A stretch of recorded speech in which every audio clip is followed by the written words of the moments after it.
Hello and welcome to the 18th Cadian Army Group YouTube channel. It is 2000 point strike force mission and is the Astra Militarum, the glorious 18th Cadian Army Group versus High Fleet Diabolo. The Tyranids have begun their invasion upon another Imperial planet. This planet has been succumbing to the Tyranids, which is bad news for the Imperium of Man. Even though this city has been derelict for hundreds of years, it is still of great importance.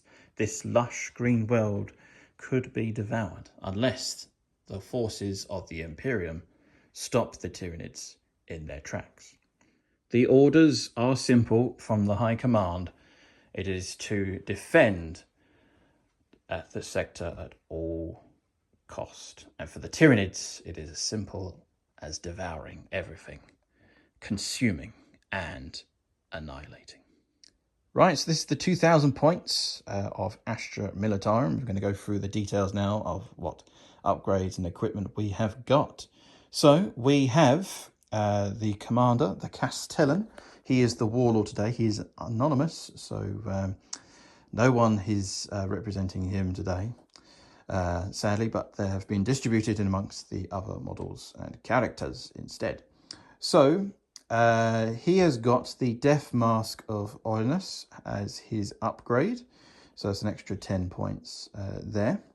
He is equipped with a power sword and a plasma pistol. And then we have a Commissar. We have Commissar Daniel Baker.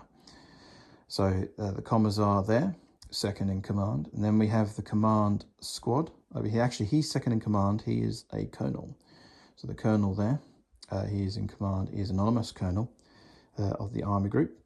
Everything you see here that I've done is all WYSIWYG. So I've done that there. Dedicated transport is the Chimera. Chimera is equipped with a dozer blade and a hull-mounted heavy flamer. We have two auxiliary units. We have Chris Comiskey is in command of the Ogrins with Ripper guns. And then Sam Hermes, he is in command for the first time. Oh yes, it is the Rough Riders. There they are.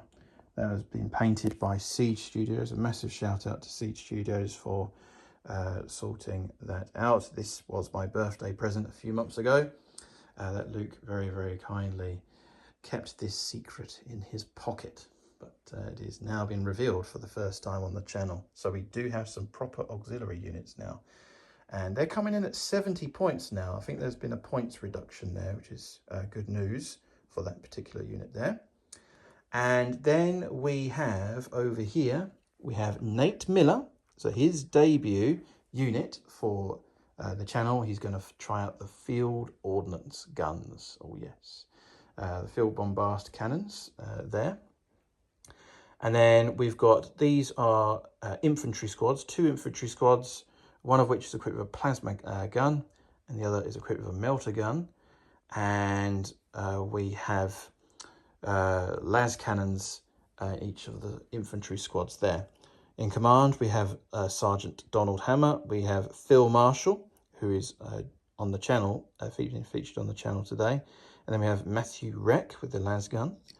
And then we have Laurie Turner with his las gun there. And then we have Tyler Grizzle. And then we have Ray Cross with the melter gun. And Harrison Leach as well. And then we've got two heavy weapon squads. I didn't go for the mortars because mortars, I'd use them quite. I know how effective they can be. So I thought I'd try out the auto cannons there, and with the heavy bolters as well. I'm going to try them out as well. Then over here we have Winston Adkins, who's in command of the entire squadron. His speciality is artillery. So Winston Adkins is in command of that Basilisk. And then we have Paul David Gray, who's in command of the second Basilisk, Basilisk number 2, and another Basilisk there. So he's got the Earthshaker cannon and hull-mounted heavy bolter. And then over here we have Maxfield Knuckles equipped with the Sponson plasma cannons and a Demolisher siege cannon and a hull-mounted las cannon and dozer blade. And then we have Marshall Cummings is in command, exactly the same, except it's got Sponson multi-melters. We have Cadian shock troopers. So those are guardsmen 3rd class. These are guardsmen 2nd class. So these are a little bit more experienced. So these are shock troopers. So we have Shea Strait Cadian Sergeant Steel. Here we have the plasma gun, and then we have the melter gun. This here is Anthony Leach is in command, taking that melter gun, and then over here we have George Whittle over here, and then we have the Zoid Forge with lasgun over there for the shock trooper.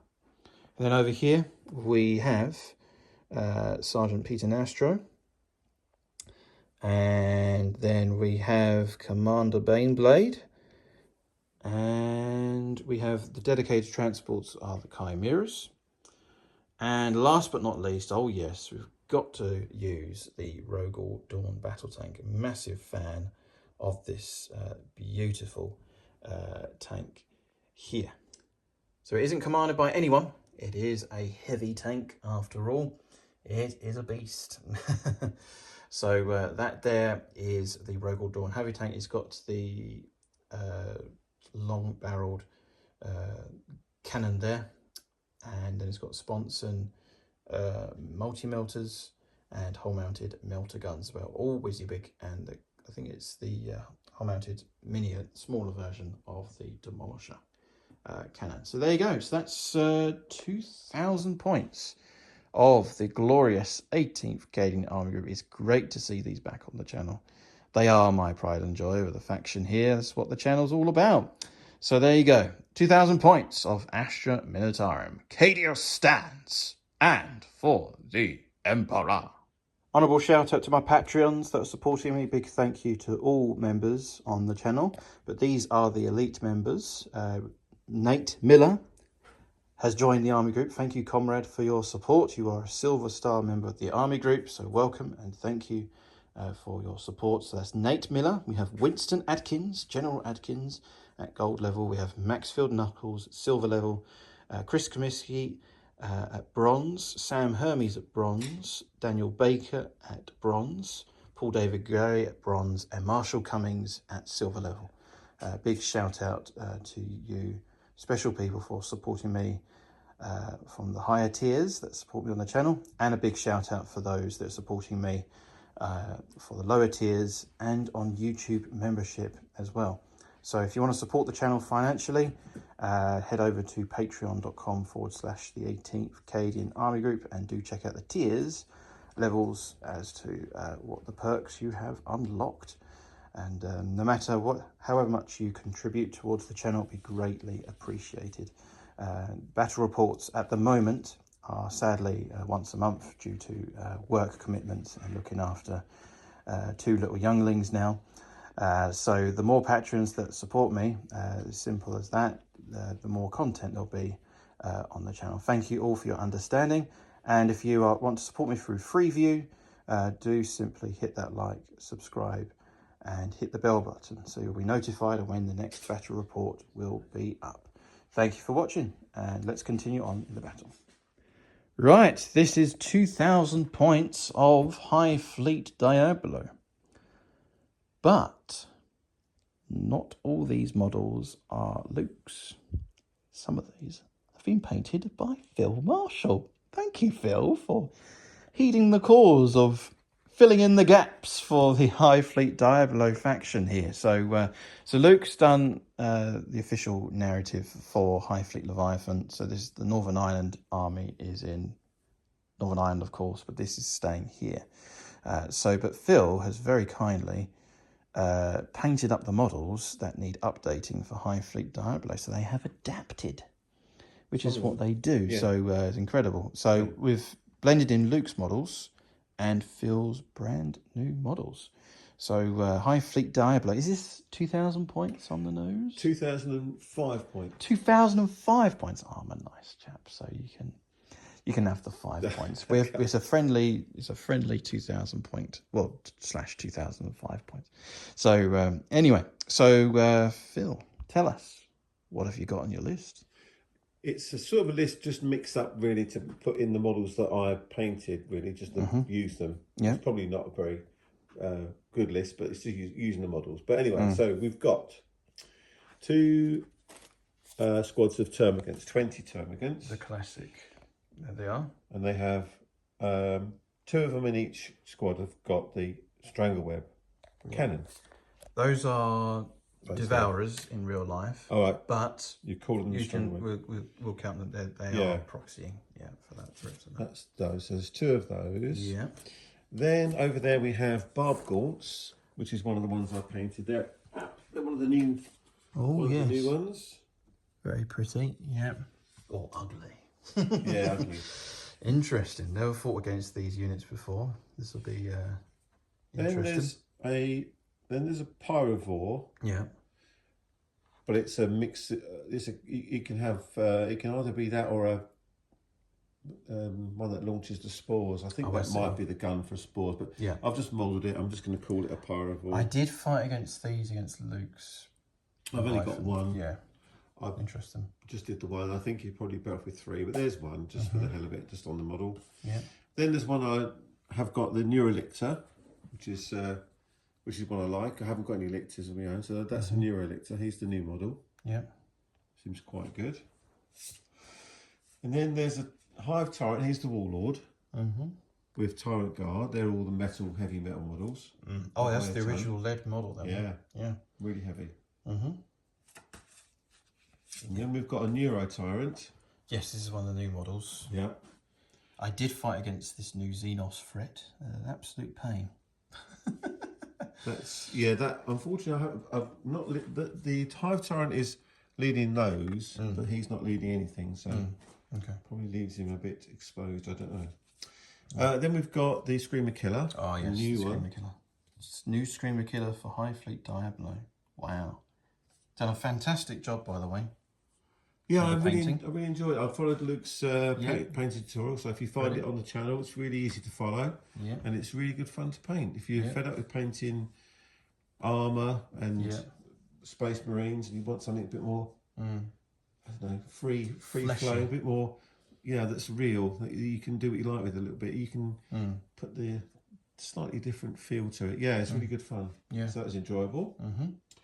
And then behind that is the new Northern Simulator. Luke paint that. That's there's a painting tutorial for that model on his channel, which I followed to paint these. Yeah, I've got a slightly different colour, but there you go.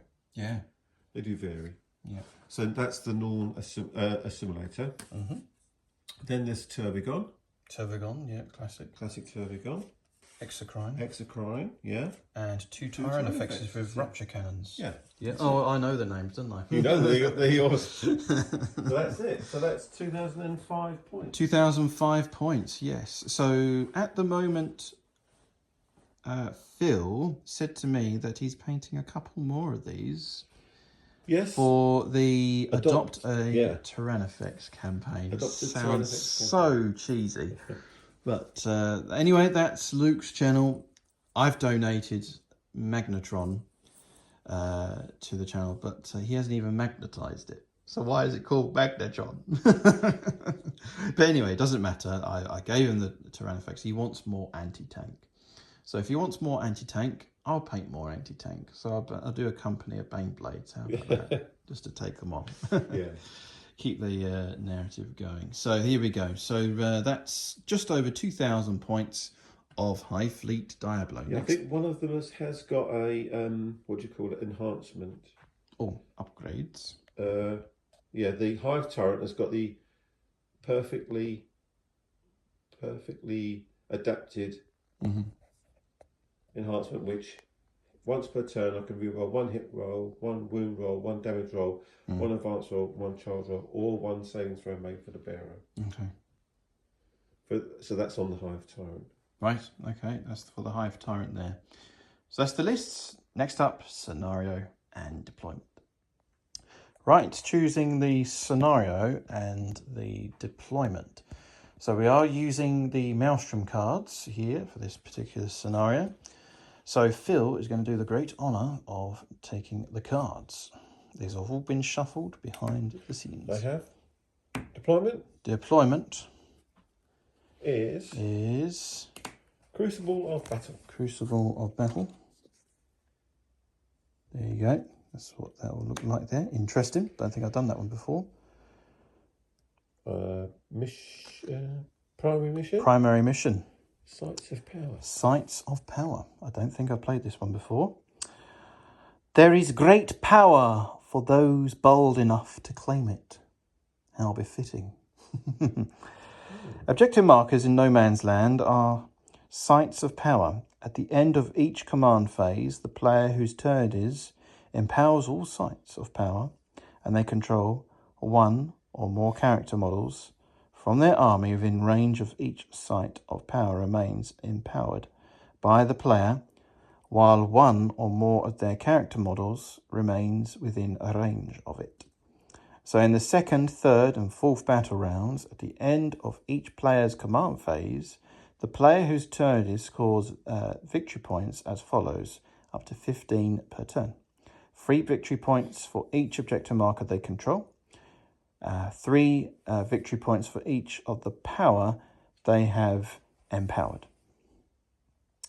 Note that these are cumulative, so that a player that controls one objective marker they have also empowered will score 6 victory points in that turn.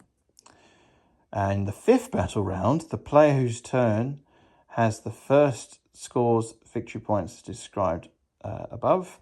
The player who has the second turn scores victory points as described above, but does so at the end of their turn instead of their command phase. So that's the primary scenario that we have today, and Phil is going to pick the last mission rules. So this is like the twist of things. So what's this? The twist. Oh, secret intel. Our spies and recon teams have reported back to secret intelligence, allowing us to better coordinate our next tactical move. So, in this mission, in each player's command phase, the first time the player draws secondary mission cards that phase, that player can draw 1 additional secondary mission card and then discard 1 of their active secondary mission cards. So basically you pick up another card. And in this particular scenario, in this episode, we will be using Tactical Gambit, as things are desperate in this particular fight. The Imperium of Man must defend this sector at all costs. Next up is clarification of terrain and sorting out deployment for the forces. So we've set up the dice and deployment zones. We decided off camera it makes sense for the Tyranids to be attacking and the Imperials to be defending, obviously for the purposes of defending this planet at all costs. So that's that clarified there. We have an objective here, objective number 1, objective number 2, the central objective number 3, and objective marker number 4, and in that ruin is objective marker number 5. Foliage here, wherever there's foliage, so it's -1 to the hit rolls, we're in cover. And the other thing as well is these 1, 2, 3, 4, 5 of those terrain features are ruins. 1, 2, 3 over there, they will count as line of sight blocking terrain. But if you're inside, you'll count as ruins for the purposes of cover and that kind of thing. So that's clarification of terrain. Next up, we're going to roll off camera as to see where the Astra Militarum will be deploying. So I'm going to get my Astra Militarum dice. So Phil's going to quickly roll. So we're going to do this quickly. So I rolled a 6. Astra Militarum symbol. So Phil has rolled a 5. So I am going to deploy first and then roll off to see the initiative. And that's it. So we're going to go over here. This will be our area of deployment for the Astra Militarum. So that's it. that's clarification terrain done, and the deployment's done with regards to where the dice are, and objective markers as well. So that's it. Next up will be the units being placed on the board. Deployment is done.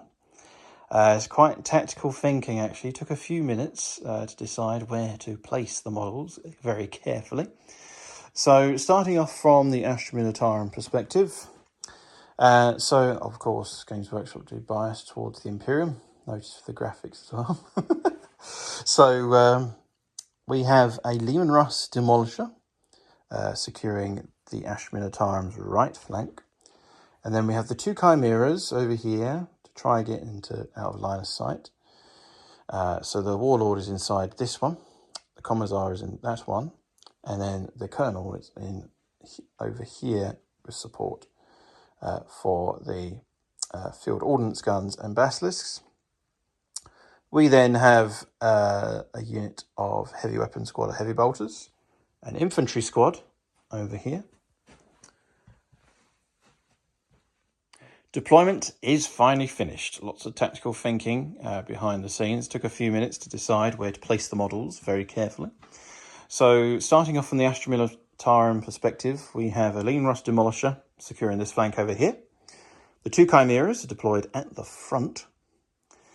And then over here we have a squad of heavy bolters. So then over here we have an infantry squad just down there. And second infantry squad securing the left. Autocannon heavy weapons squad securing the left. Lean Rust Demolisher. Rogel Dawn battle tank being defiant and bold in this battlefield. And then we have the three basilisks in reserve. For reserves for the Astra Militarum, we have the Ogrins and we have the Rough Riders in reserve. Phil is going to tell us about his Tyranid army and where he's placed his units. Okay, so I'm running the Invasion Fleet detachment. So my detachment rule, I'm choosing hyper-aggression. Yep. Which means when they make attacks, Tyranids want to make attacks, target a monster or vehicle, the attack has lethal hits ability. Oh, nice. Nasty. Is that attacks in general? Yeah. Yes, attacks, yeah, shooting, ranged. So I can either choose swarming instincts or hive predators when it attacks characters, but this one's hyper aggression. Yeah. Monsters or vehicles, lethal hits. Nasty. So deployment, one squad of termagants over on the right flank, supported by the Big Mama. Big Mama, yeah. The Tervagon. Next to her, we've got Tyranofexes. Two Tyranofexes and the Exocrine. Yeah. In the centre, trying to get some sort of firing solution. Yeah. Which is probably okay there. Behind them on this objective is the Pyrovore. Yeah. Just holding that. Hiding behind at the moment is the Screamer Killer, ready to jump out. Oh, nasty. And the Neuro Tyrant is here as well in cover. Yeah. Centre of the army so that the aura can affect these most of the army. Yeah. Then we've got the other squad of termagants. Yeah. Next to them is the Bargaunts here. Bargaunts, yeah. We've got the Norna Simulator and the Hive Tyrant with Tyrant Guard behind that unit. Yeah. Here's the Warlord. Yeah. And then we have the Neurolictor who is infiltrated to that area just behind that no man's land objective. Righty. Oh, so that's the deployment done for both forces. The stakes are high. Battle is imminent. It's initiative time. Here we go. Who will go first? 2 and a 3. So that means the Tyranids will be going first. They have no choice but to go first. They are on the attack as we continue on in this epic crusade to destroy the invasion fleet once and for all. Turn 1, battle round 1 for the forces of High Fleet Diablo.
So at the beginning of the command phase, we have got CP each of the Tyranids, one for the Astra Militarum, and it's time to draw cards. This is for the Tyranids. Secondary mission, which is the attacker capture enemy outpost. Oh, but it's part of the scenario. You get a third card. You do. You have to remember this. So it's interesting. So you got behind enemy lines, investigate signals, and capture enemy outposts. We can see off camera what Phil is going to do. So Phil has decided to dump behind enemy lines. That's ridiculous. I can't even fit in your and investigate signals, possibly. Possibly. But then enemy capture enemy outposts. Maybe not. But he may discard it to get a command point at the end. If I see how we go. So there you go. That's the end of the beginning of the command phase. So we're combining the command phase and the end of the movement phase together in one frame. So Phil is going to explain what's happened in the command phase first, and then he'll talk about his movement. Command phase, the Neuro Tyrant put his little marker things onto here. Yep. And I think onto the Northern Assimilator. That makes sure that they can stay within synapse range. You have to do it at the start of the command phase. They stay within. They're basically, even if they're isolated, they're still in synapse range. Yep.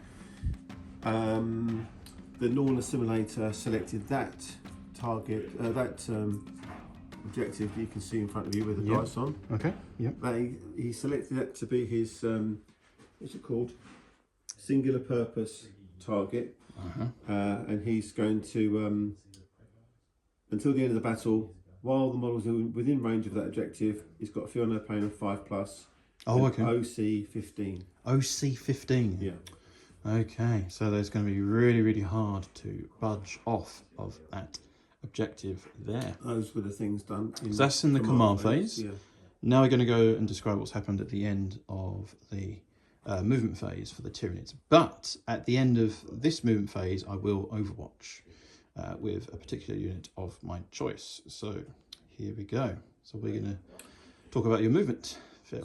So yeah, over there, Northern Assimilator rolled a 6 for an advance. You can see the dice. The dice represent how far they've moved. Rolled a 6 for an advance, so he's got a 10-inch move. So they gave him a 16-inch move, got him to there. Yep. New Elictor stayed where he was. Yep.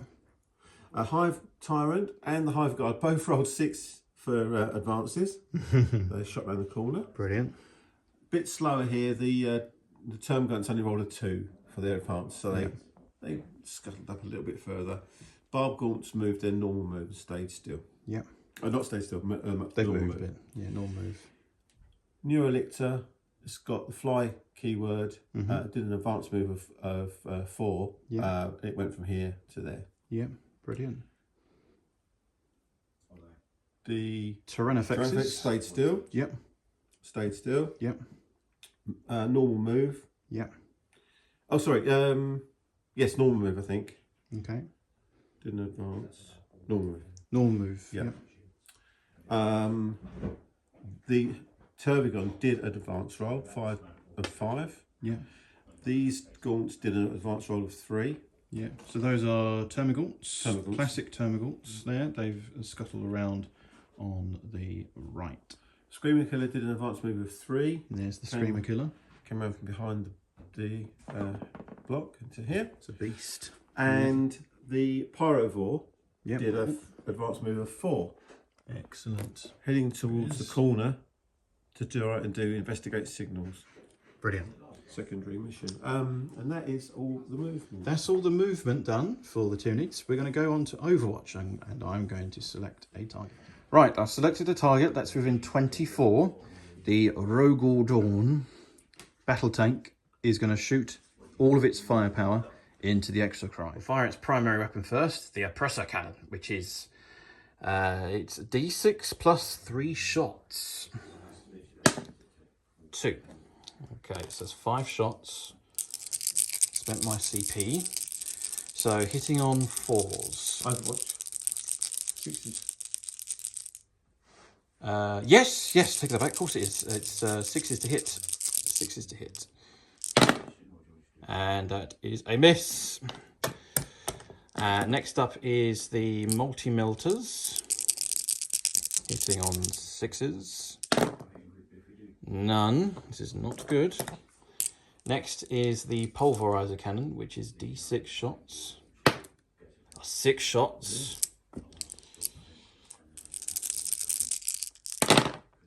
Ah, that's missed. No. Next up is the coaxial autocannon. So many guns. I know, it's ridiculous. So coaxial autocannon is 2 attacks, and they're both missed as well. And we've got a heavy stubber, which is 3 shots, not in rapid fire. And that's missed as well. That must be something. And the melter guns are out of range, so no damage whatsoever from the Rogel Dawn. So that's the end of the Overwatch and the end of the movement phase. We're going to go straight on to the shooting phase now for the Tyranids on turn 1. Shooting phase for the Tyranids. Have you selected a target? Yeah, the exocrine is going to shoot at this Lehman Russ. It's going to shoot at that Lehman Russ over there. That has been sighted. D6 plus 3 shots. So it's D6. From the bioplasmic cannon. So he's just rolled a 6 over there. So that's 9. 9 shots. And you are hitting on 4s or 3s? It's heavy. Heavy. It says ballistic score is 3 plus, but I move. But you move, so you don't get the So plus it is 1 3. hit. So I'm hitting on 3s. Yeah. 6s are Lethal hits. lethal hits. So that means they'll be wounding automatically. Yep. We've got 1 6. 1 6. Have faith in the dice. Made miss. So we're hitting on 3. So 1, 2, 3, 4. So 6 other hits. Yep. Toughness is 11 on the Lehman Strength Russ. 8. So 5's to wound. 5 to wound. Nothing. Nothing. Oh, there is one there. Sorry, There's in the one. corner. Yep. So 2 wounds, AP minus 3. AP minus 3. I've got a 5 up save because the Lehman Russ has a 2 up armor. So the damage Is 3. Flat 3. 3, so it's taken 6 damage already. Ow. This Tyran effect is going to shoot at the same target, the Lehman Russ. That's commanded by Marshal Cummings. Marshal Cummings' tank is taking a battering here. So it's a rupture cannon. Rupture cannon.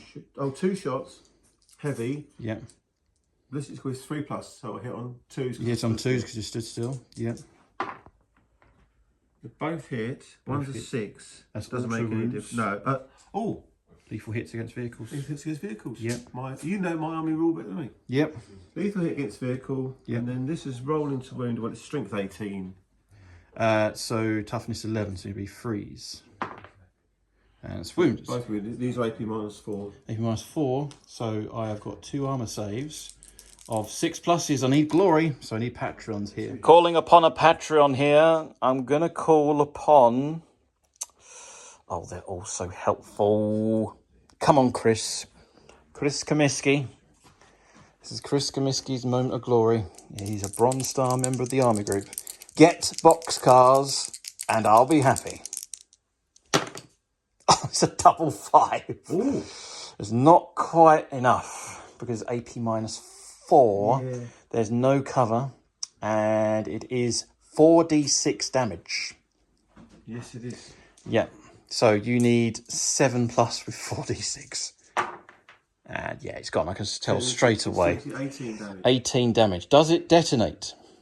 Deadly Demise. He's not a tank commander, so I can't shoot. So here we go. Deadly Demise. It does not detonate. So Marshal Cummings has been removed as a casualty. Now I understand why Luke likes Tyrannofexes. Knocking out tanks in Apocalypse games. Do check out that campaign. Adopt a Tyrannofex. I can understand why now. This chappie couldn't see that luminous anyway. It could not. Out of line of sight. You can only see the Rogal Dawn. Yeah, it's not true line of sight. Technically, it could see with its husks on the top there, but it doesn't count as true line of sight. So he's going to target the Rogal Dawn battle tank. Yeah, again, it didn't move, so this is hitting on 2s. Hitting on 2s, and that's 2 regular hits. Freeze to wound, iron toughness 12, but it's 18! Snake eyes! Right, so here's the saved CP that I did, because when you Overwatch, I was going to put something on there. Yeah. Okay, so we're going to spend the command point, and to re-roll the wound with a 3+, that's a drop dice. It's a 2. It's a 2. And that was a 1 on the floor. And that was a 1 on the floor. That is no damage whatsoever. The armour holds on the Rogal Dawn. That was a dud. Okay. The tank is still alive. So the barbed launchers are going to shoot into the Chimera. Yeah. Chimera number 4. They're 2d6 attacks. 2d6 attacks. 3. 3 attacks. Okay. And they are hitting on 4s. 4s, yeah. And they move, so they hit on 4s. They're heavy. Hit on 4s, so it's still 4s. Okay. We have 1 hit. 1 hit. It's no AP. Yeah. No AP. No AP. 1 damage. Armor save of 3+. That's a cock die. I'll reroll that. That's a 4. Armor holds. When they hit an infantry unit, that it slows them down, it disrupts them, but not against that. Not against tanks. We don't care. And I believe that's all my shooting. All the shooting done. Okay. Yeah, because I did a lot of advanced rolls. Yeah. Yeah. Okay, excellent. So summary. Tank has been destroyed over there, and the rest has suffered no damage whatsoever. Any charges to declare? No, they're all advanced. No charges. So secondaries. Investigate signals, but he couldn't get within 9. Within 9. Okay. So he couldn't make it. So I didn't do investigate signals. And I didn't do capture enemy outpost. Okay, so that's the end of this first turn for the Tyranids. As we go on now to the Astra Militarum. Are we going to dump that one? And get a CP back. Get a CP back at the end. I'll keep investigate signals. Yep. He gets a CP back, refunded. So that's the end of Tyranids turn 1. I'm going to go on to Astra Militarum turn 1 next. Beginning of the command phase. Astra Militarum, we've got a CP. Tyranids, I've got 2 CP. And now they're back up to 2. No victory points for this turn for the Tyranids so far. Right, so here we go. It is for the Astra Militarum. Behind enemy lines. Engage on all fronts and capture enemy outposts. This is ridiculous. We're going to check what I'm going to do off camera. I'm going to dump behind enemy lines. Yeah, like me. Well, you've got more chance to deny it. Well, true, sort of. Full of artillery. Investigate signals. Okay, I'm going to see what I'm going to do here. Yes. You've got a unit wholly within 9 inches of the corner. Yeah. You can't shoot. Yeah. But it can do an action, so you might. So long as it sends a relay cast to. Yeah. I mean, you've got something there. That on there. Yeah, I've got a Chimera that can do that. Lovely job. Yeah. So investigate signals. That's good news for the Astra Militarum. We could score some victory points here. Orders: take aim for the field ordnance guns from the commander inside the Chimera. Now, investigate signals is a shooting attack if I don't do. So the Chimera is not going to shoot, but but it can still issue orders because not a shooting attack for obvious reasons. Orders over here, take aim with the heavy bolter squad, and then I'm going to do take aim with the infantry squad on the top there. And the Commissar is not going to issue any orders. End of the command phase, going to go straight on to the movement phase for the Astra Militarum, turn 1. Right, it's the end of the movement phase for the Astra Militarum, turn 1. The 2 units that I've moved are the 2 Chimeras, and I'm keeping the occupants inside because the special weapons guardsmen can fire out from the top of the Chimera because they've got firing deck 2 on their roster, which is very, very useful indeed. New rules for Chimeras. And those are the 2 units that I've moved, and that's it. So over here, nothing to report, just waiting to blast the Tyranids to Kingdom Come. It is Astra Militarum shooting phase coming right up next. Right, maximum firepower, supercharging the plasma sponsons on Maxfield Knuckles is Lehman Russ. So we're going to shoot the las cannon first, and I will do an honourable dice roll here for one of my Patreons. This is Nate Miller's honourable dice here. Welcome, comrade, to the Army Group. This is your debut shooting time. So what we're going to do now is we're going to engage the Demolisher cannon, just like the quote in Dawn of War 2. It's actually D6 plus 3 shots for a Demolisher cannon. It's actually better than I thought. So it's D6 plus 3 shots. We're in range 24. Let's do the big dice here. It's 4 plus 3 is 7 shots. Hitting on a 4 plus. I stood still with one of them. That's auto wounding with lethal hits because I stood still. Strength is 14. Toughness on your non-emissary, 11. So 3s to wound.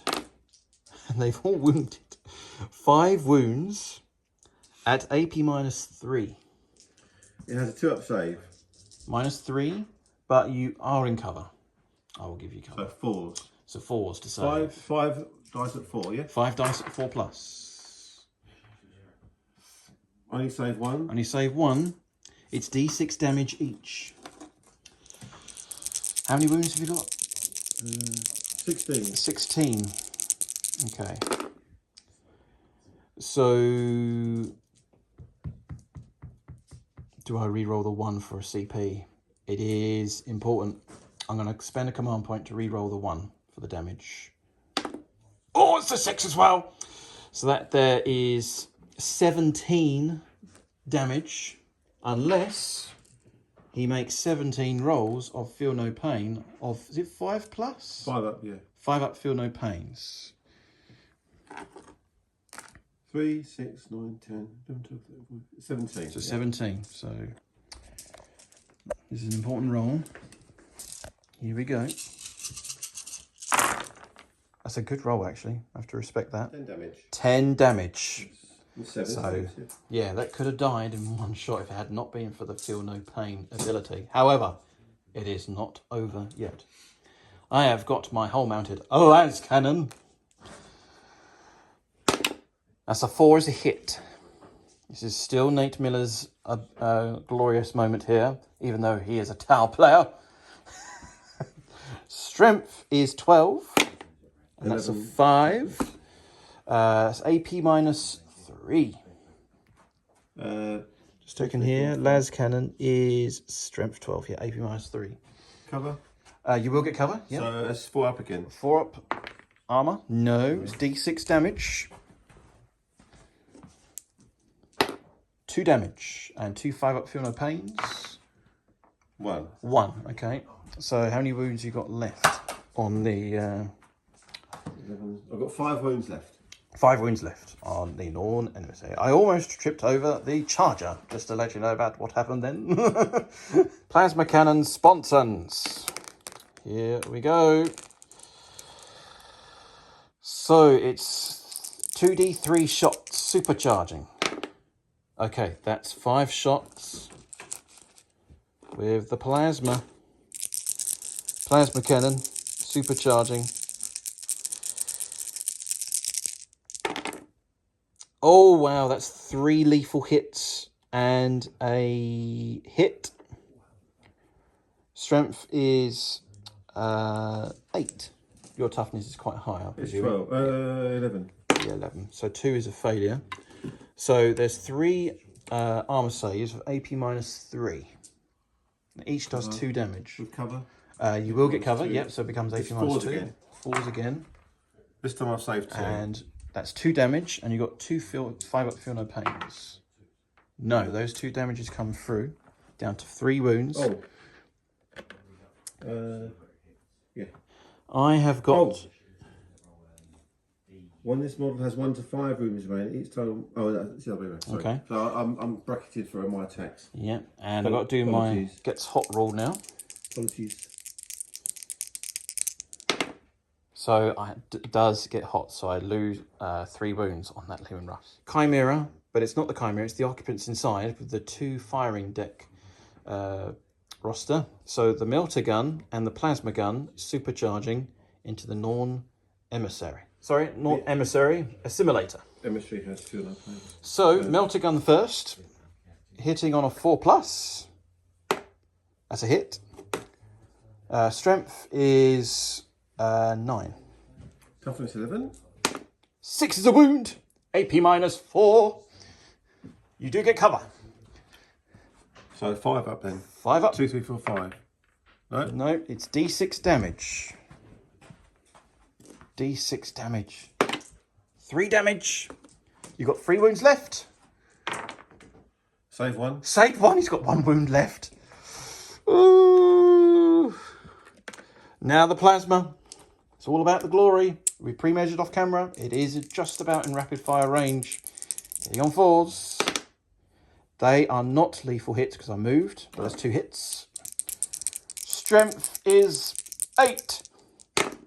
1 wound. AP -3. AP -2. 4? No. I haven't saved anything. Feel no pain. How many? 5+. How many damage? 2 damage because it's supercharged. And it's gone. Yeah. Does he do deadly demise? The plasma gunner brought down this model. Oh, nasty, nasty creature. Well done, guardsmen. See, even the lower ranking troopers can do their job for the Emperor. Most glorious moment indeed. Well done. But he did supercharge. If I rolled a 1, he's dead. And I cannot command reroll, and that is a 5. So the plasma gunner is still alive. Chimera next. The multi-laser and lasgun array are going to shoot at the gaunts, and the heavy bolters are going to shoot at the barbed gaunts because they got 2 wounds each, and I want to make the most of the damage. So I'm gonna. Oh. I'm going to play a free CP. Oh.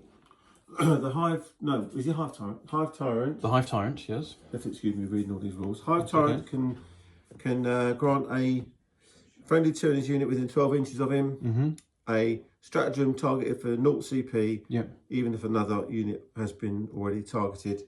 And it's got to be a battle tactic. CP. It's rapid regeneration, which means 1 Tyranid unit from the army selected as target. At the end of the phase, they get a feel no pain. 5+. 5+. Right. And that will be on the barbed gaunts or the gaunts. You're shooting both of them, are you? Yeah, I'm shooting both of them. So. Well, what other shots are coming out? I think I'll have to do it. I'll do it on the barbed gaunts. Barbed gaunts. Yeah. Okay. Heck of it. For the heck of it. So I'm going to do the heavy bolter. 6s are sustained hits, but not lethal hits. So a sustained hit becomes 2. Strength 5, toughness 3 or 4? 4. Toughness 4. 2 wounds at AP -1. Each does 2 damage because they're heavy bolt. They got a 5 save, so these will be 5s. Yeah. 2 saved. Well done. That's good armour saving there from the chitin. From them, but not on the lovely Norn assimilator. No. Didn't save a single thing. Now the lasgun array. It's not in rapid fire. Hitting on 4s. Force to wound, 2 wounds. This is on the Termagants. 5 up armor. They have a 5 up, yeah. Yep. And again, save 1. Save 1. 1 gets killed. Which one do you want to remove? 1 at the back. On the back here. 1 at the back. Okay. Take that away. Next up, we've got the multi-laser. That's your model. Yeah, it's Luke's models. Yeah. Oh, Luke's model. 1 hit. Strength 6 is 2s, 1 wound, no AP. So you got a 5 up armor. No. Nope, so another one's been killed. That's from multi-laser. And I'll just place that carefully down this time. In case people think, why are you throwing these Why are you chucking models? They belong to him. They're just gaunts. They get to recycle anyway. Yeah, recycle. So that's the end of that Chimera there. Occupants inside. The plasma gun is going to supercharge. Going to try and knock out one of those. And a las gun at long range, because the melter gun has no targets. So las gun, long range. 5 is a hit. And 4 is not a wound, because they're toughness 4. Next up is the plasma gun. That hits. Strength is 8. That's a wound. That's AP -3. So you just got 2 5 up, feel no pains. No. And that kills 1 instantly. Back one. The back one, yep. And I got a gets hot hazardous rule. Don't roll a 1. He dies. Oh no. Oh, not worth it. Oh no. So one of these has been killed. So he's dead. And I cannot command reroll for him. Unbelievable. So there you go. He got hot with his plasma gun. This las cannon is going to shoot at that Tyranifex there. Stood still, so needing a 4. And that is a 4. It's a good job because the other one would have been a -1 to hit because of foliage. Strength is 12. Toughness on your Tyranifex. I'll see what we'll roll here. That 12. is a 6. 12. AP -3 becomes AP -2 because you're in cover. So I've got 2 up save. 2 so up 4. save. 4. Which saves. Oh, the chitin holds. There. So no damage, unfortunately. Next up, we have got the Rogor Dawn next. Honourable shout out to Marshall Cummings. This is your moment of glory. He's going to avenge his lost model by shooting the Tyranifex with the primary weapon. The coaxial autocannon is going to go into the same as well. The stubbers are going to shoot into the gaunts, and we've got the multi-melt is going to shoot into the exocrine. The melters are out of range. Oh, so I'm paying 1 CP to do this as normal on that one. So this is the ability to go on to from the standard codex. Yeah, rapid regeneration. Not from the entry, which is separate from the Hive Tyrant. So that's fine. Okay, that's perfectly fine. We're just double checking there off camera. So we're going to do the oppressor cannon. Here we go. Come on, Marshall Cummings. Ah, yes, that's 9 shots. Just what we needed. He's angry now. His Lehman Russ has been demolished. And I stood still as well, so 6s will be deadly will be lethal hits. No lethal hits. Ah, but still a good amount of hits. Toughness 12. Toughness 12. The oppressor cannon is strength 12. That's 4 wounds at AP -3. 3, so 5s. 5s. We save 1. Save 1. 3 have got through. 3 have got through. It is 3 damage a time, so 9 wounds come through. And he's got 5 up, feel no pains. We save 1, 2, 3, 4. That so makes 5 wounds. 5 wounds come through. So 5 damage in total. Wounds, so down to 11. So down to 11 wounds. So 5 damage has been taken on that. Sorry, that Tyranifex over there. Next up is the coaxial autocannon. That's a lethal hit and a hit, and I'll probably need 5s to wound. No. So 1 lethal hit, an armor save of 3+. If you fail this, it's 3 damage. And that's a... Oh, well, I'll call it, yeah. That's a 4. Yeah, that's fine. We'll call it a 4. So armor holds there. Next up is the pulverizer cannon, and the multi-melters are going to shoot into the exocrine. So the pulverizer cannon first is 5 shots here. 5 shots needing 4s. 1 lethal hit and a hit. Toughness 10. Toughness 10. This is strength 9, so there's only 5 to wound. No. So it's AP -3 though. This is a 3-up save, so 6. So it becomes 6. No. 3 damage on the exocrine. So it's taken some wounds. It's got no feel, no pain this time. Now the multi-melters.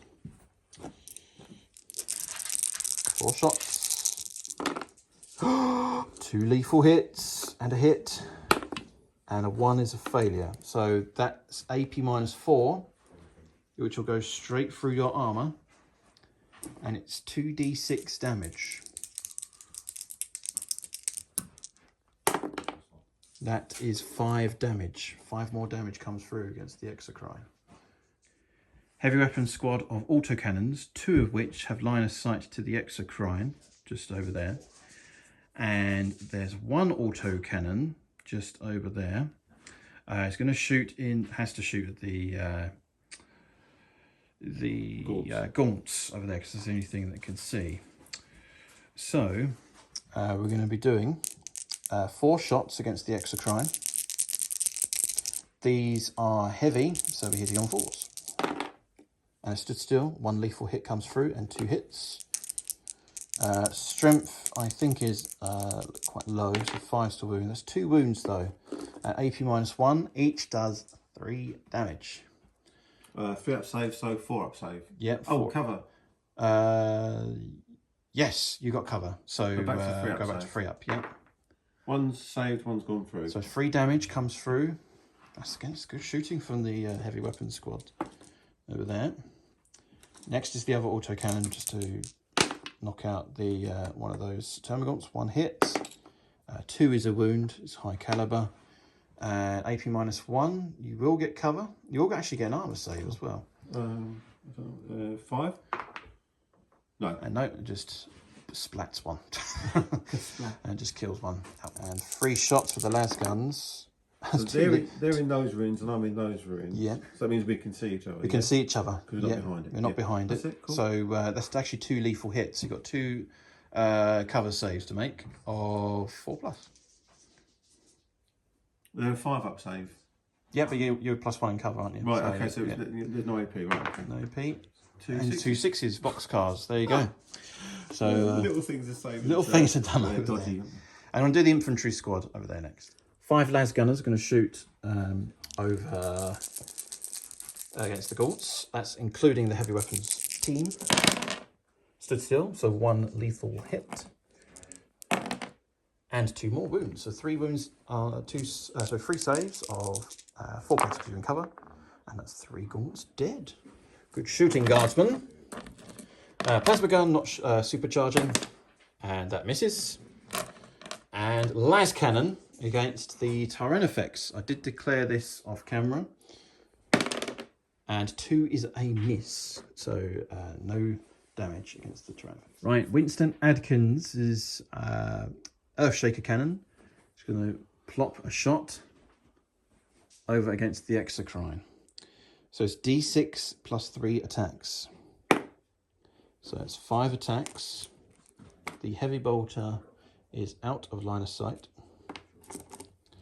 It's going to be hitting on 5s because it doesn't have true line of sight.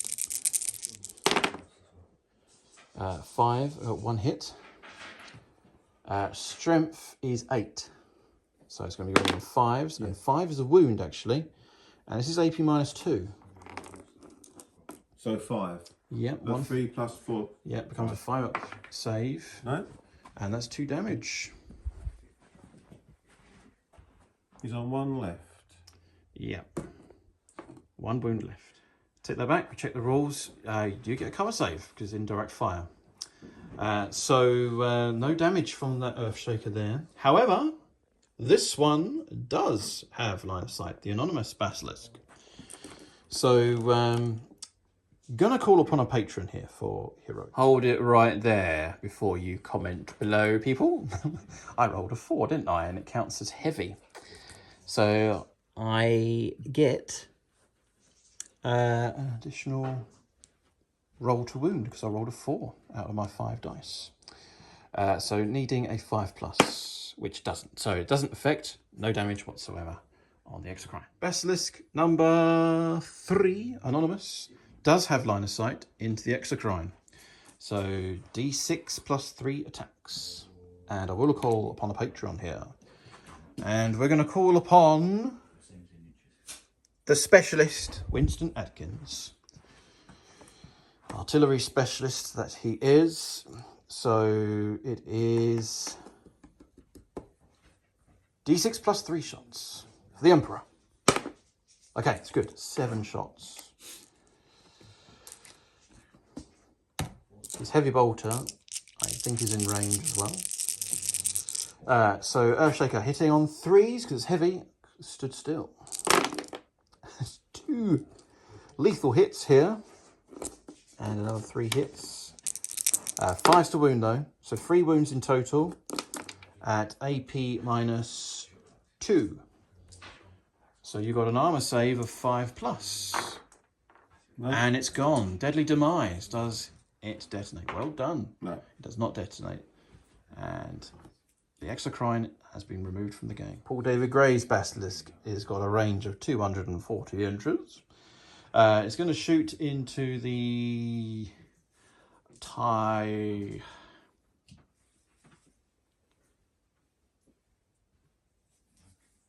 could kill those.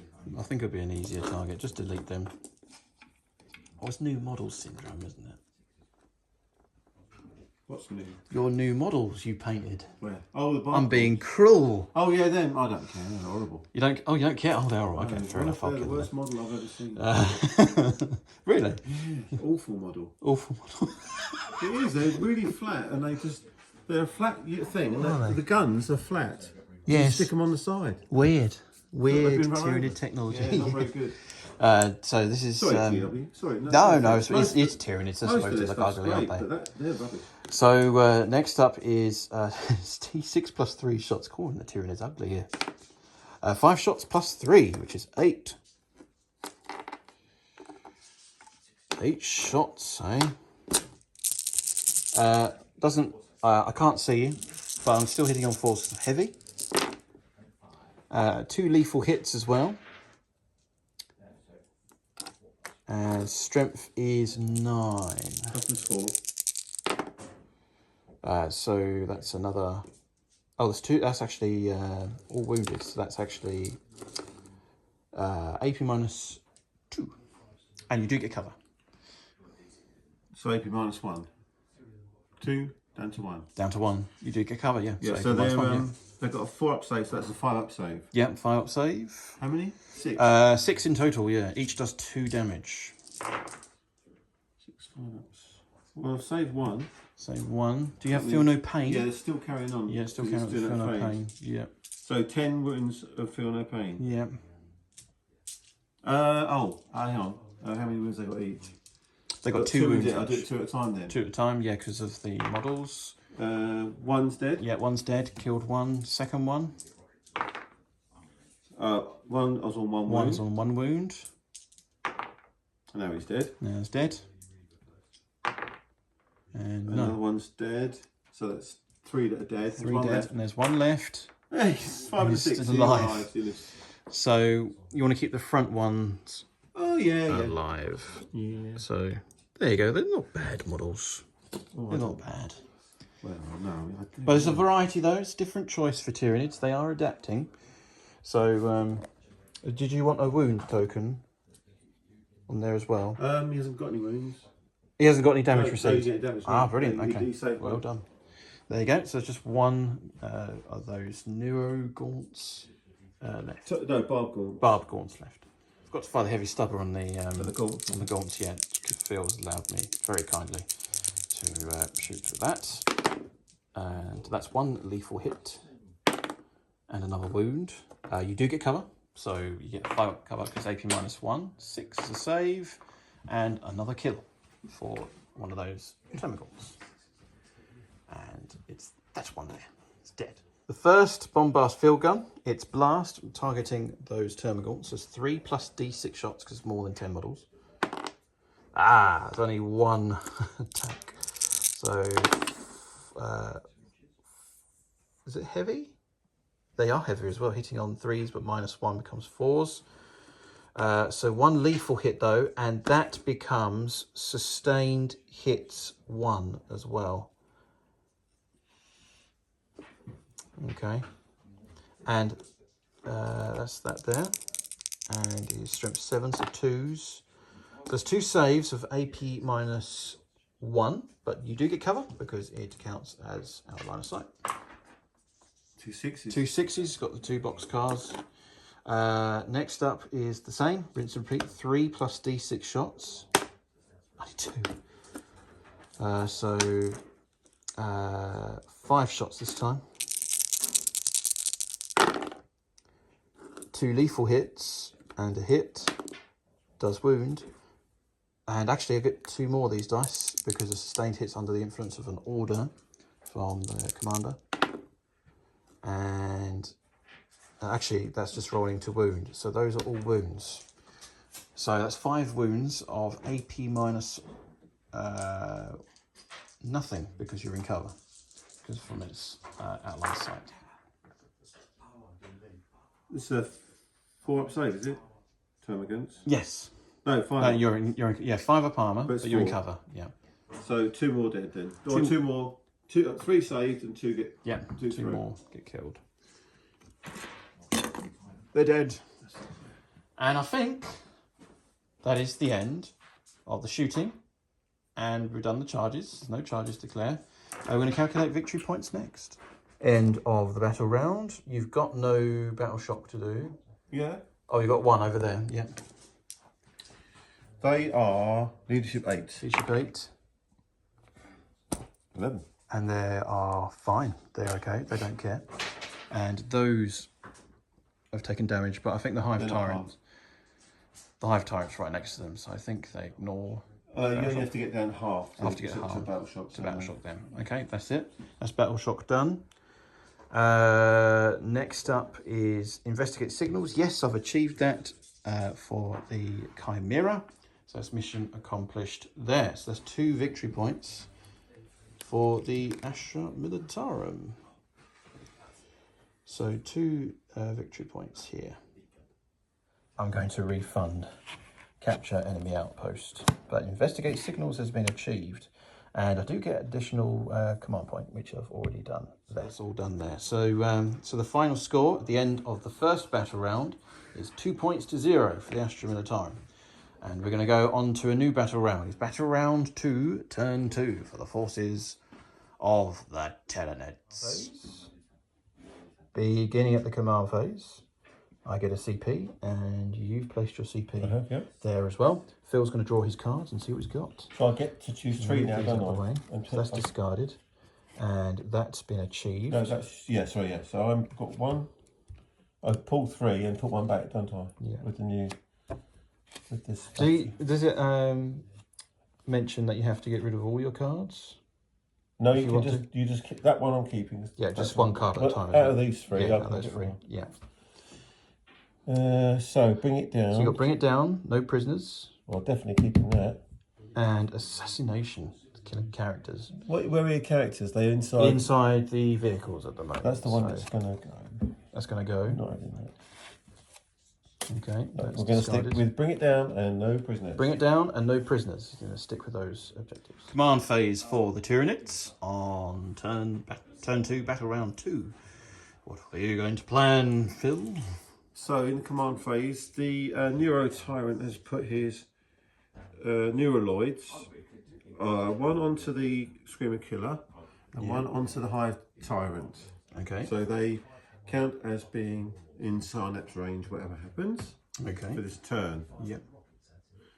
I rolled to regenerate from the Tervigon. Yep. Brought back all but one of the Termagants. Yep. And I played a CP. Yep. For Endless Multitude or something like that. Yep. Yeah, Endless Swarm, 1 CP, and it allowed me to do the same for that over there. Yep. It was D3 plus 3 models, and I rolled a 6, so I got them all back. Oh, well on done. the Termagants. Oh, crazy. Crazy. That was the command phase. Yep. And then, so at the end of my command phase, I score points for the primary. Well done. And your victory points for the primaries are?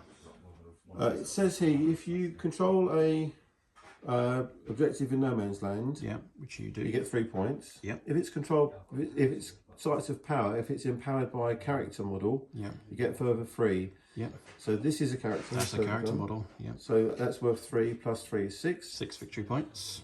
And that one over there is controlled by the character. What's he called? Neurolictor. Neurolictor. He is a character. No.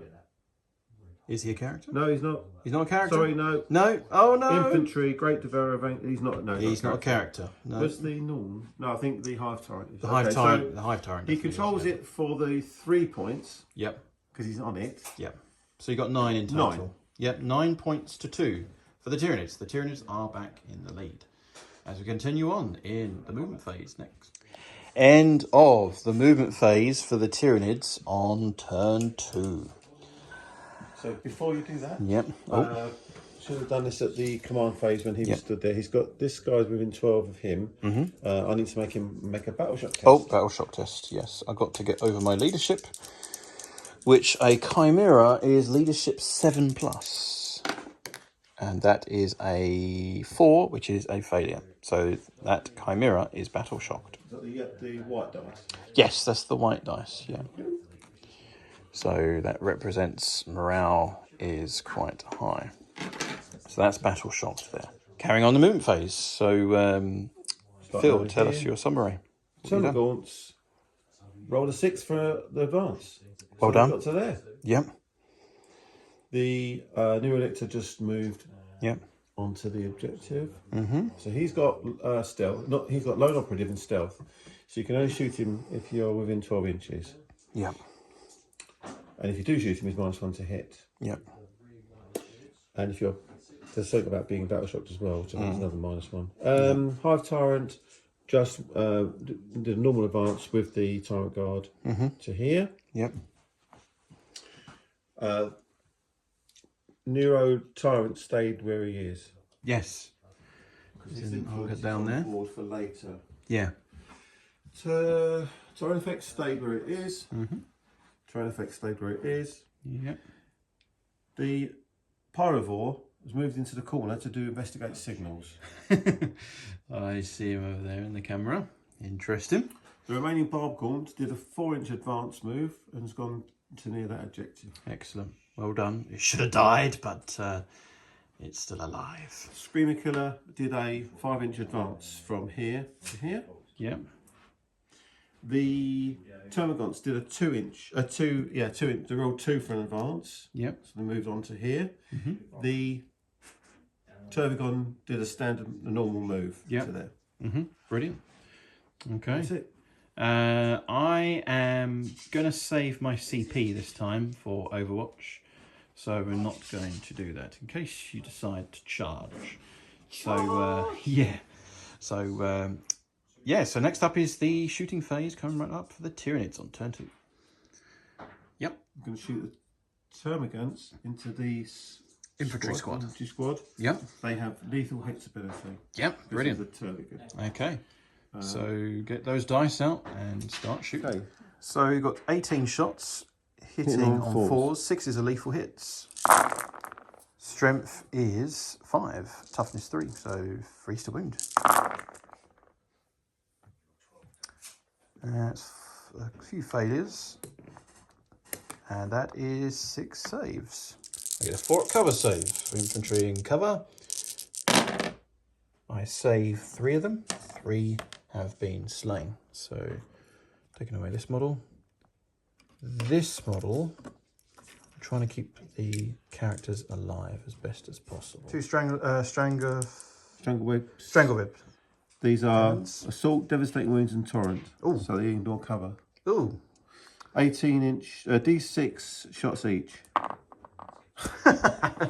Dear, oh dear. Snake Eyes. Hitting on... Oh, NA, so they hit, because they're Torrent. Automatic hit, yeah. And 6s... Devastating Wounds, I've got a roll to wounds. They're strength 2. Strength 2, yeah. Nothing, that's it. And that is it. Them, yeah. Yeah, that's them. They failed to do any damage. And Big Mama. She's got Stinger Salvos. Yeah, Stinger Salvos into the same squad. Is this all these? Yeah, just that one squad there. Is that in the squad? Yes, in the squad as well. I'll do that then. Yep. 8 attacks with Stinger Salvos. Yep. 8. And she hits on a 3. Hits on 3. Oh, nasty. There's Any no lethal hits? No. No lethal hits. No. Nothing. Nothing. As far as I can see. Strength is 5, so 3's to wound.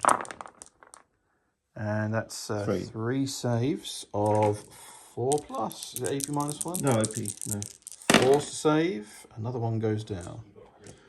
Oh no, we're going to have to take off a character. Oh, okay. 4+, it's Matthew Reck. 1, 2 or 3, it's Laurie Turner. It's Laurie Turner who's been removed as a casualty. Ah, no, comrade. Ah, dear. Casualties mounting high here. The Hive Tyrant special ability. It's the Neurolictor. It's the Neurolictor. He battle shocks you, and because he's done that, Tyranids get +1 to wound on that vehicle. So as it's battle shocked within an aura of those units there, they get +1 to wound. So the Barbed Strangler will be wounding on 2s. So, or it could be, yes, it depends on the toughness. So it could be quite nasty here. Yeah, D6 +1 shots for the blast. Oh, that's pretty good. So it's quite a few dice here. 2s. Yeah, 7 shots hitting on 2s. Lethal hits. No, nothing like that. Nothing on there. It's against a vehicle. No. Oh, yes. His army, a bit. The whole thing is. Yes. Whole thing, yes. Yeah, right. So that's a lethal hit. Lethal hit. Yep. Now these wounds. You're wounding on 4s because your strength 7. I'm toughness 9. But I get +1 you get +1 to wound. So yes, 4s. So there's another 2. So 3 wounds come through. AP minus. -1. -1 becomes a 4 up armor. Save 2. That's 2 damage, on that Chimera. Just rolled off camera there. 3 shots. This is the Barb launcher. Hitting on 4s. The Chimera. It's got 2. 2 hits. Their strength 5. Toughness 9. But it's +1. +1 to wound because it's battle shocked. So it's 4. 4 swans, yeah. 2 wounds. No AP. No AP. 3 up armor.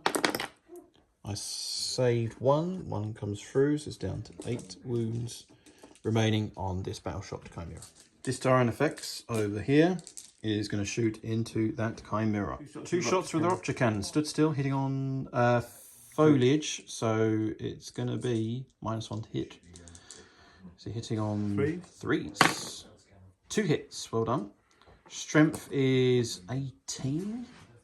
18. Toughness is 9. It's going to be 2s to wound.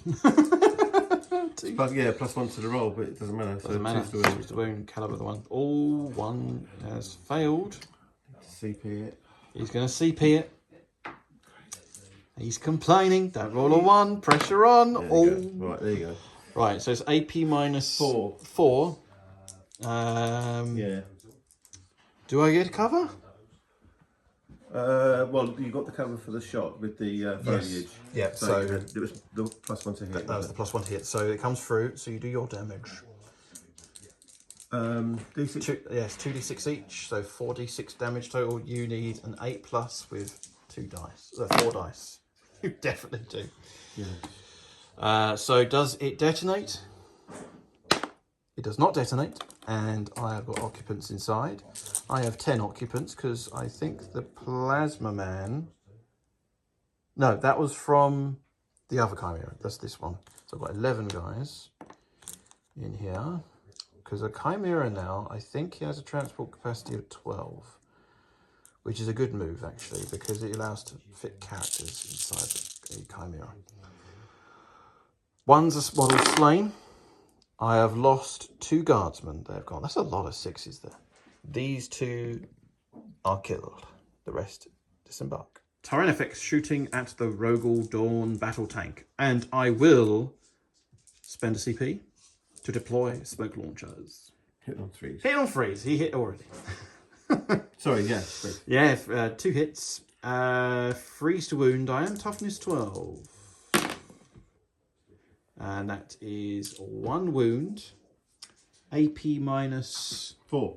4. I've got a 6 up armor save. Failed. But I have a special rule for Rogel Dawn battle tanks. It is called ablative plating. Once per battle, when an attack is allocated to this model, you can change the damage characteristic of that attack to, guess what? 0. 0! So no damage whatsoever, but it's only 1 use only. So that's the Rogel Dawn done. We've stood the punishment there from the Tyranid because of the advanced technological armor plating it has. Flesh bores hitting on 4s. These against infantry models, not vehicles, so no lethal hits. Strength 5, freeze to wound. Freeze to wound. And that's 6 come through. I'm going to borrow your dice. No AP. Get a 5-up flak armor save, which I saved 2, so 4 casualties in total. So I'm going to take off those 2. This one. Oh no, we're going to have to take off a Patreon. I'm sorry, it's the Zoid Forge. He's gone. Has been removed as a casualty. Thank you, comrades, so far for your support on the channel. Strangle webs. D6 times 2. Okay, that's 6 shots. They've all hit because they're torrent. Yep. And they are devastating wounds. Nothing, but they are strength 2. Strength is 2, so toughness 3, so 5 to wound. 3. 3 saves. 2 saved. Another one goes. And... oof. Who am I going to take off? I'm going to have to take off the Vox, and that's George Whittle. He's been removed as a casualty. So, taking a battering here. Is that all the shooting done? I think that's it. Any charges? No charges. I mean, it's a long one over there, but that's going to be tough, isn't it? They advanced. They advanced. I don't want to move off of there. Okay. They advanced. Yep. He didn't. I don't want to charge him. That one's that's out of charge range. It's not more than 12, isn't it? Yeah, it's going to be more, that's it. No, more than no 12. charges. That's it. Okay, that's the end of the turn. I've got to do a battle shock test for the guardsmen here. So, Cadian shock troopers are leadership 7+. But with the officer, it is leadership still 7+. No, they are battle shocked. I'm not surprised. They are battle shocked. They can't do any special abilities, and they can't issue. The commander cannot issue orders as well. End of your turn. Have you scored any victory points? So we have investigate signals. Yes, congratulations. You've done that. 2. 2 victory points. So it brings the score up to 11. Is this battle round? This is battle round 2. Oh yeah. So yeah, okay, yeah. So battle round 2. 2 points there. Yeah, 2 points. Bring it down. I destroyed a Chimera. Chimera, yeah, you brought that down. How many wounds does that have? That has 11 wounds. So it's 2 VP plus 1 for that. So it's 3. 3. 3. Yeah. Any more units destroyed? Fully, none. No prisoners. Each time an enemy unit is destroyed, you store 2 VP. Yeah. So another 2 there, plus 2. Okay. So that's 2, 3, so that's 5, 6, 7, plus the 9. Yeah. It's a total of 16. 16 victory points to 2 to the Tyranids. 16. So there you go. So that's the results so far. The So Tyranids are definitely in the lead. All these cards go now. Yeah, all the cards can go. They've done. So Phil's used them. Well done. It's a good turn for the Tyranids. 19 points to 2 for the Tyranids. But the Astra Militarum have still got a turn in hand as they go on to Astra Militarum. Turn 2. Come right up.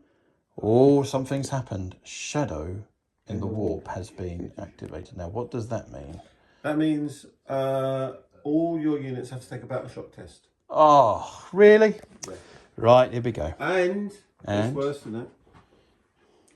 The Neuro Tyrant, if one or more model of it's got Psychic Terror. If one or more models of your army is with this ability is on the battlefield, when you unleash the Shadow on the Warp, you subtract 1 from the battle shock tests. So it's -1 to your battle shock, young man. Young man. He's calling me a young man, eh? We shall see. We're going to get prepared for battle shock here. I've done the battle shock results off camera just to save a bit of time. The heavy weapons squad of heavy bolters battle shocked. The infantry squad are battle shocked.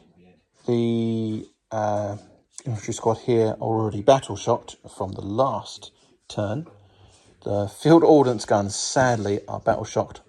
Winston Adkins is Basilisk, the commander of the squadron, is battle shocked. The Rogel Dawn is battle shocked. The autocannon heavy weapons squad is battle shocked, but the infantry, they were not battle shocked last time. They passed in the previous turn and they had to roll again. That was for their casualties last time, but now it's the Shadow of the Warp has been activated and they still passed. They don't care. So that's the results there for the Tyranids. Pretty disruptive when it comes to Shadow in the Warp. So that's that result. We're going to go straight on to the command phase for the Astra Militarum. Turn 2. Right, so battle round 2, turn 2 for the Astra Militarum. We go back up to 2 command points. And we score 3 victory points for securing that objective over there. That's good news. And now it's to draw cards. So, bring it down. Okay. Bring it down. And we've got area denial here. So that's going to be quite interesting. I'm going to find out what I'm going to do off camera. It's actually 12 points. 12 points, yeah. In threes. It's in threes, yes. So that's that resolved there. So it's 12 points to 3 for the Tyranids. Discarding area denial. So that goes down to this pack. And I immediately add another card. No prisoners. So that's better. So killing stuff, basically. So these 2 are good. And probably engaged in all fronts I'm going to discard at the end of the turn. So that there is the beginning of the command phase.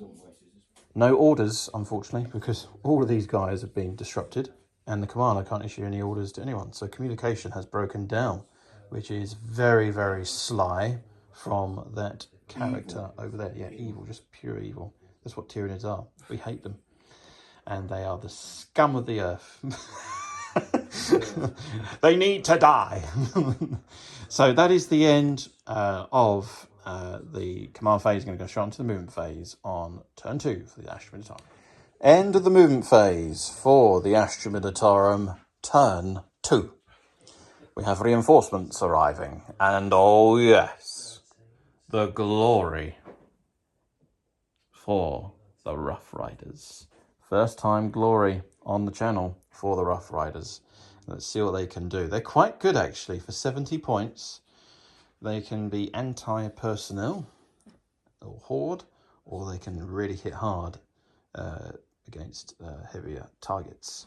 So they've come on the flank within 9 inches away from the Termagants. The Chimera has disembarked. It stood still and it disembarked the infantry, the Cadian shock troopers, to support this infantry squad here. So they will fire down there. The Commissar issued the order at the end of the disembarkation for the Chimera, because the new rules now, the beta data rules. So they will get first rank fire, second rank fire. So lots of shots there. They can't issue orders because they are battle shocked.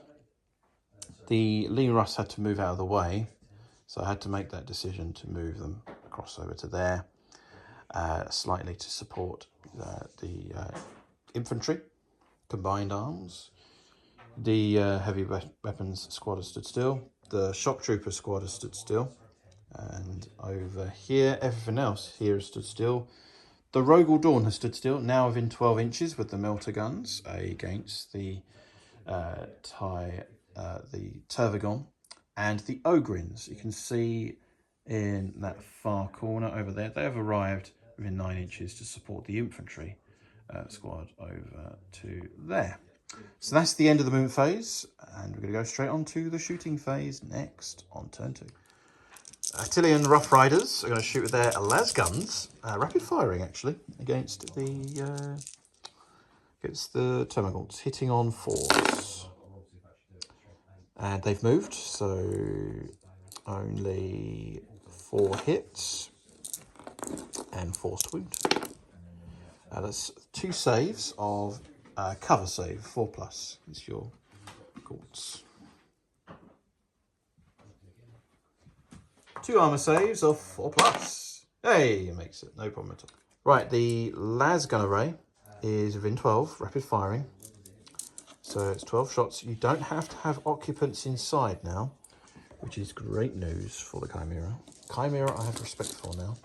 It's a good transport vehicle. Hitting on 4, and it stood still, so 6s are lethal hits. So 3 6s so far. And forced to wound. That's 5 saves of your cover save, 4+. Here we go. So 2 have been brought down. Those 2 at the back there, do you want to take down? Yeah. So they're gone. Multi-laser next, 4 shots. 3 hits, 2s to wound, strength 6, toughness 3. 2 wounds, no AP, cover save. Another one brought down. Take one for you, Phil. And heavy bolter. This is against the Barbed Gaunt. Hitting on 4s. 1 sustained lethal hit. So 1 armor save of AP -1. 5 up.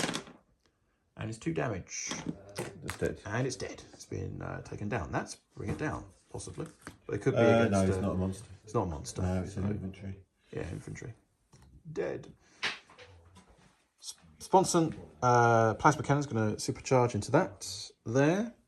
That Neurolictor. The las cannon's going to shoot at the damaged Tyrannifex. The engaging Demolisher cannon is going to shoot into the Hive Tyrant. And you're going to play stratagem or special rules. For Feel No Pain of 5 up on the Neurolictor. Yeah. And he's going to do it for free as well onto Hive Guard. Okay, right, to absorb. So they've got 5. So that's got a 5 up Feel No Pain. Yeah, it's got a 5 up pain. Okay. While he's in that unit, he also gets a 5 up Feel No Pain. Oh, the stuff that they get. Yeah, so they've all got 5+ Feel No Pains. 5 up Feel No Pains. And they've 4 up Invul, 4 up Invul. 4 up Invul, they all got invul. No, these haven't got the invul, but he has. So, yeah, okay, right, carry on. Has that got an invul save? It has now. Yes, it has. Comes naturally with that. All right. So. And it's -1 to hit because of the. Yeah, I'm gonna do the plasma, supercharging. So that's 4 shots, hitting on 5s. Oh, that's a shame. It could have been lethal hits there. Never mind. Strength 8. 2 wounds, 4 up invuns. Oh, that's my command point. That's your command point you rolled. So it's 2 damage, Feel No Pain, or 5+. And takes a wound on that Norm Victor. Gets hot. Doesn't get hot. Tank's okay. Las cannon into the Tyranid. 6 is a hit. I moved. So strength is 12. Yeah, toughness 12. So wounding on a 4+. And that's a 1. Whole facing. Failed to wound. There. Next up is the Demolisher Cannon. So the Demolisher Cannon has got D6 plus 3 shots. This is against the Hive Guard and Hive Tyrant. So that's 2 plus 3, so it's 5. It's not great. Hitting on 4s. Oh, only 1 hit. And it's failed to wound. Ah, no damage. No. Blast. Thinking tactically here, I'm going to use the small remnants of what's left of that single Cadian command squad inspired by the General Castellan to bring down the Norn Lictor to negate the -1. So I'm going to fire and supercharge the plasma gun, and we have a heroic guardsman here, Anthony Leach with the melter gun. Not within Armor Bane, but still Armor Bane aka half range, but still within melter range, which is good news. And we have the Sergeant here, Cadian Sergeant Steel. So Cadian Sergeant Steel is going to fire his bolt pistol. -1 to hit because of the... Don't care, because I've got a 5 to hit. It's -1 because you... Yeah, -1 to hit, yeah. I'm being just a bit Hollywood here. Strength is 4, toughness 5. And that's a 5. That's a wound. Come on, Sergeant. Do your duty. That's a wound. Come on. Feel no pain? Feel no pain. He's got the wound. Cadian Sergeant Steel.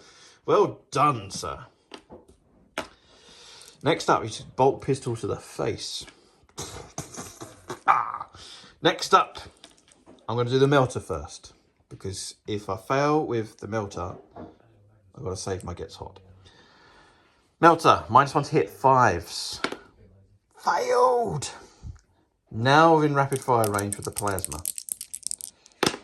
1 hit. Is this overcharge? Is it? No, yes, overcharge. Yeah, I'll do the overcharge at the end result with hazardous in a minute. 1 hit. Strength is 8. 3s to wound. Failed to wound.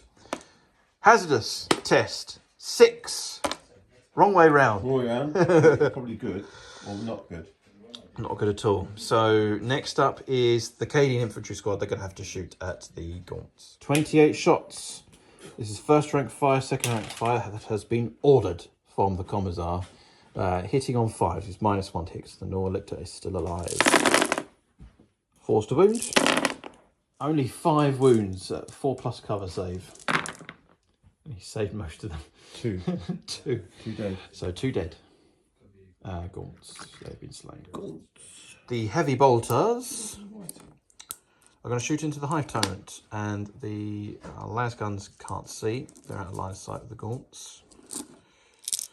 So 9 shots. 6s are good. 6s are really good. Whoa! That's 4 extra hits. Because of sustained hits. That's pretty good, must I say. That is 9 hits. And your toughness is... 8. 8. I am strength 5. 5 to wound. And 2 wounds. So you get your 2 up armour. And you're in cover anyway. And you've passed, you're fine. So that's the heavy bolters done. Las cannon into the Tyranid. That's wounded. And we've got these infantrymen. 3 of them are going to shoot down against the terminal. 3 las guns. 1 wound. 1 armour save, cover save. Passed. Yeah, well done. Las cannon into the Tyranid.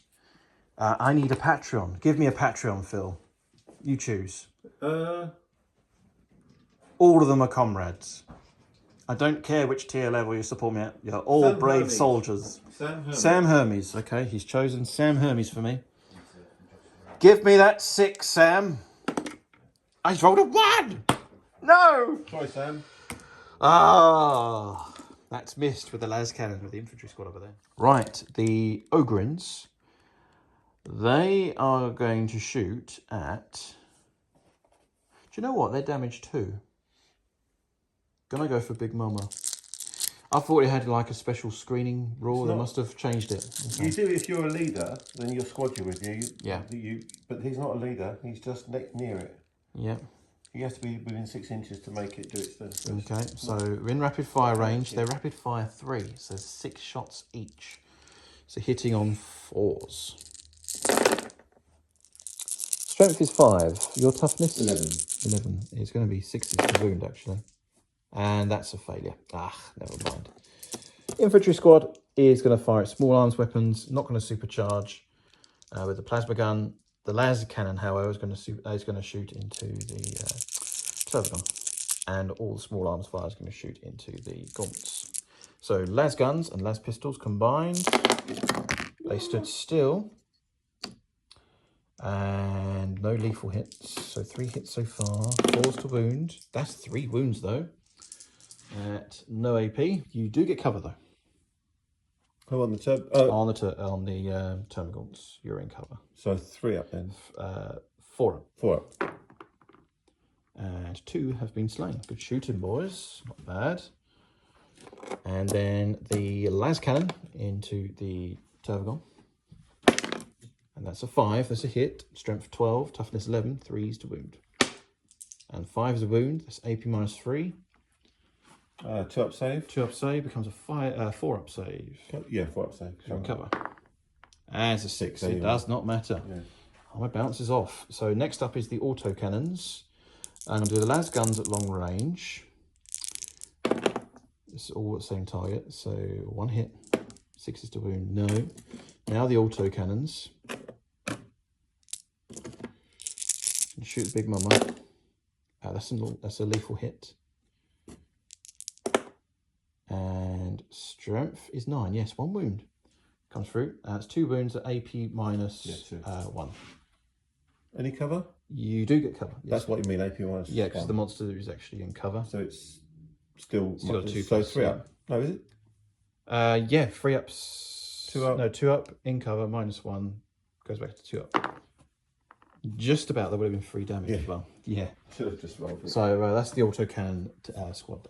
Right, the Rogaldor next. The oppressor cannon and the coaxial auto cannon is going to shoot into that Tyranid that's damaged. The multi-melters and melters are in range, are going to shoot into the Tervagon. The heavy stubber is going to shoot at the Termagants, and then the pulverizer cannon is going to shoot into the Tervagon. So I'm going to do the oppressor cannon first. So I need a hero. I need Patreon support. Paul David Gray, this is your moment of glory, good sir. Thank you for your support, comrade. So this is your shooting ability. So we have the oppressor cannon. Here we go, the big dice. D6 plus 3 shots. Give me an Astra Militarum symbol. Yes! That's 9 shots coming at you hot. I'm going to bring it down. Because no one's going to save you now. Fire! I spoke too soon! 1 hit! 1 hit. Oh, that's a dud. It's a dud 9. Dud. Oh, strength 12. And it's a 6 at least. Okay, AP minus 3. That's terrible. Yeah.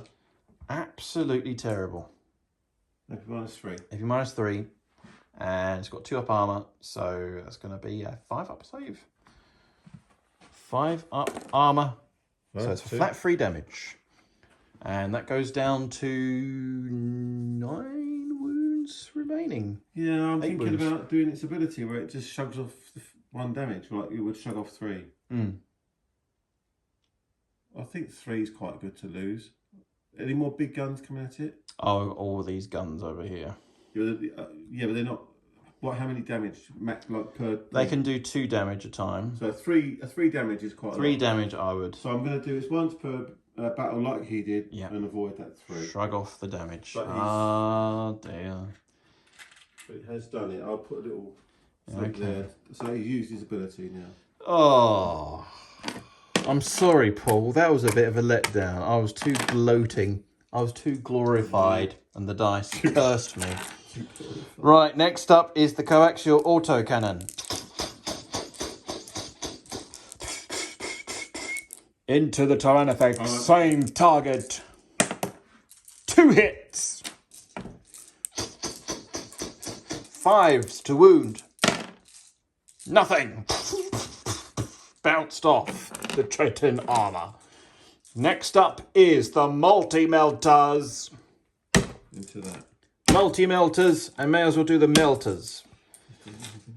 Not quite within 12 with the multi-melters, but still. 4s to hit. Give me the glory. 1 lethal hit. 5s to wound. Toughness 11, strength 9. 2 wounds in total. This is AP minus 4. So 6 up saves. 6 up saves. Nope. Nope. It's 2d6 damage. Give it to me. What's wrong with me damage? 3 damage? Only 3. I'm going to spend a CP to reroll the 1. Come on. 5 damage. Down to 11 wounds. Down to 11 wounds. Oh, I don't think it's going to do it. Right, the pulverizer cannon. It is D6 shots. 3 shots. Pulverizer is hitting on a 4+. That is a 1 and a 5. That's a cock dice. I reroll it. That's a lethal hit. And strength is 9. 9. Yeah, strength 9. 5 to wound. No wound. So 1 lethal hit though. This is AP minus 3. 5? Yeah, 5 up save, yeah. No. 3, that's flat 3 damage. 8. Down to 8. Okay. It was here, wasn't it? You were shooting? Yeah. Yeah. 8. Now, your toughness 12 with those Tyranid. That's toughness 11. Yeah. In cover. But you'll be getting cover anyway because of out of line of sight blocking.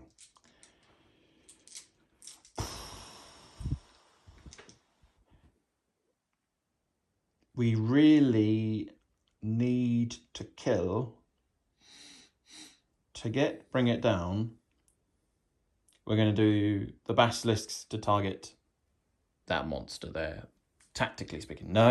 It's a... This one? No. This one? No. I've got to bring down a Tyranid. I've got no choice. Even though the Tyranid has got less wounds remaining and it's weaker than its the Tyranid, I must destroy the Tyranid because of the firepower that it's got. I must do it. And it's used its once per game negating damage. Right, so we're going to start off with the anonymous tank, which does have line of sight. So this is the Earthshaker cannon here. So it's D6 shots plus 3. Okay, 5 shots. I've used my CP reroll this phase. And actually the heavy bolter is going to shoot over against your gaunts, which I'm going to do right now. That's 2 lethal hits against them. That's it. So two cover saves. And that's 2 dead. They've been splattered by heavy bolter fire. Good shooting. Right, now to hit. I do have line of sight too, so I'll be hitting on 3s for the Emperor. All hit. Strength 9. 5 to wound. 2 wounds. AP minus 2.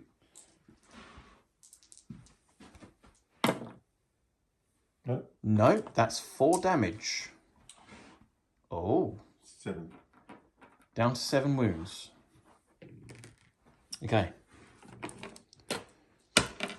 Basilisk number 2. We're going to have to do chain of command. So we're going to do Paul David Gray. Paul David Gray's a silver star. He's the gold member. He has the priority. So Paul David Gray. So it's 3 plus D6 shots. And he has no other targets because they're out of line of sight. Come on, give me that 6. Actually, do you know what? Give me a Patriot. Daniel Baker. We've still got Maxfield Knuckles in reserve. But this is Daniel Baker's turn. Moment of glory. I may do it with the other Basilisk. So this is to help Paul David Gray. D6 plus 3 shots. Another Astra Militarum symbol. Oh. 9 shots. Target maximum firepower. Out of line of sight, but heavy. So still hitting on 4s. Because it is a reliable weapon. Okay. 1 lethal hit.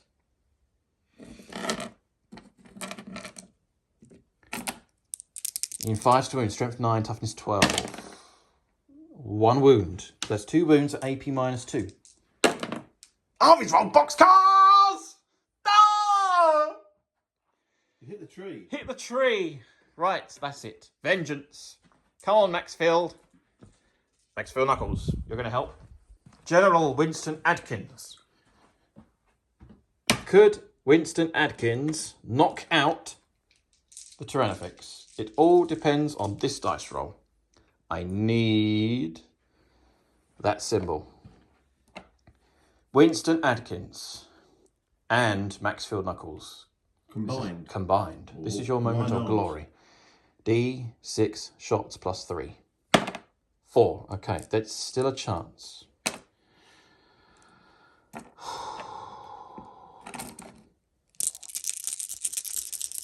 And the heavy bolter is going to shoot into your Turbigon.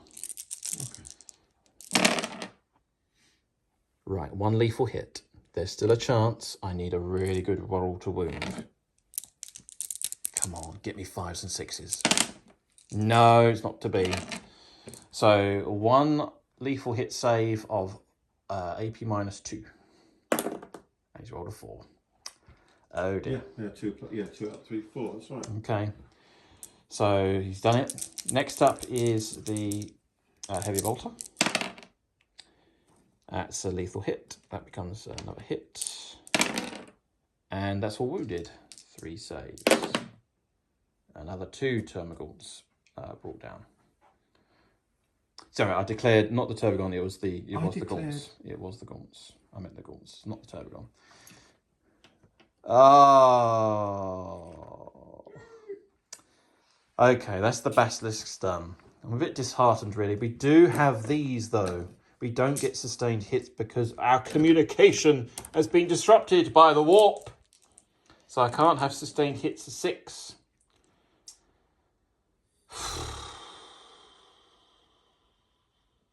It must be done. This is Nate Miller's debut here. Is he a Tau Saboteur? We shall find out with these dice rolls. 2d6 shots. He is! He is! A Tau scum! You ruined me! Fishman. Ah! 2 hits. 1 wound. He thought when you said Tau, you said 2. Yes, 2, yes. Not Tau. Tau. How many wounds? 1 wound. And that is a successful armor save. Is it? Yes. No, what are they? No, sorry. On the I declared the sorry. I forgot to mention Oh, that. I did mention the Tyrannifex. Tyrannifex. Yeah, I failed. I failed in its mission. Oh no! Oh no! Oh no! Oh, the Rogal Dawn. It's taken damage, but it's not enough. It could be a game changer here at that moment. So next up, we've got some charges to declare. We need glory. Here we go. Debuting on the channel for the first time, we have the Attilian Rough Riders. I need a 9-inch charge. Attack!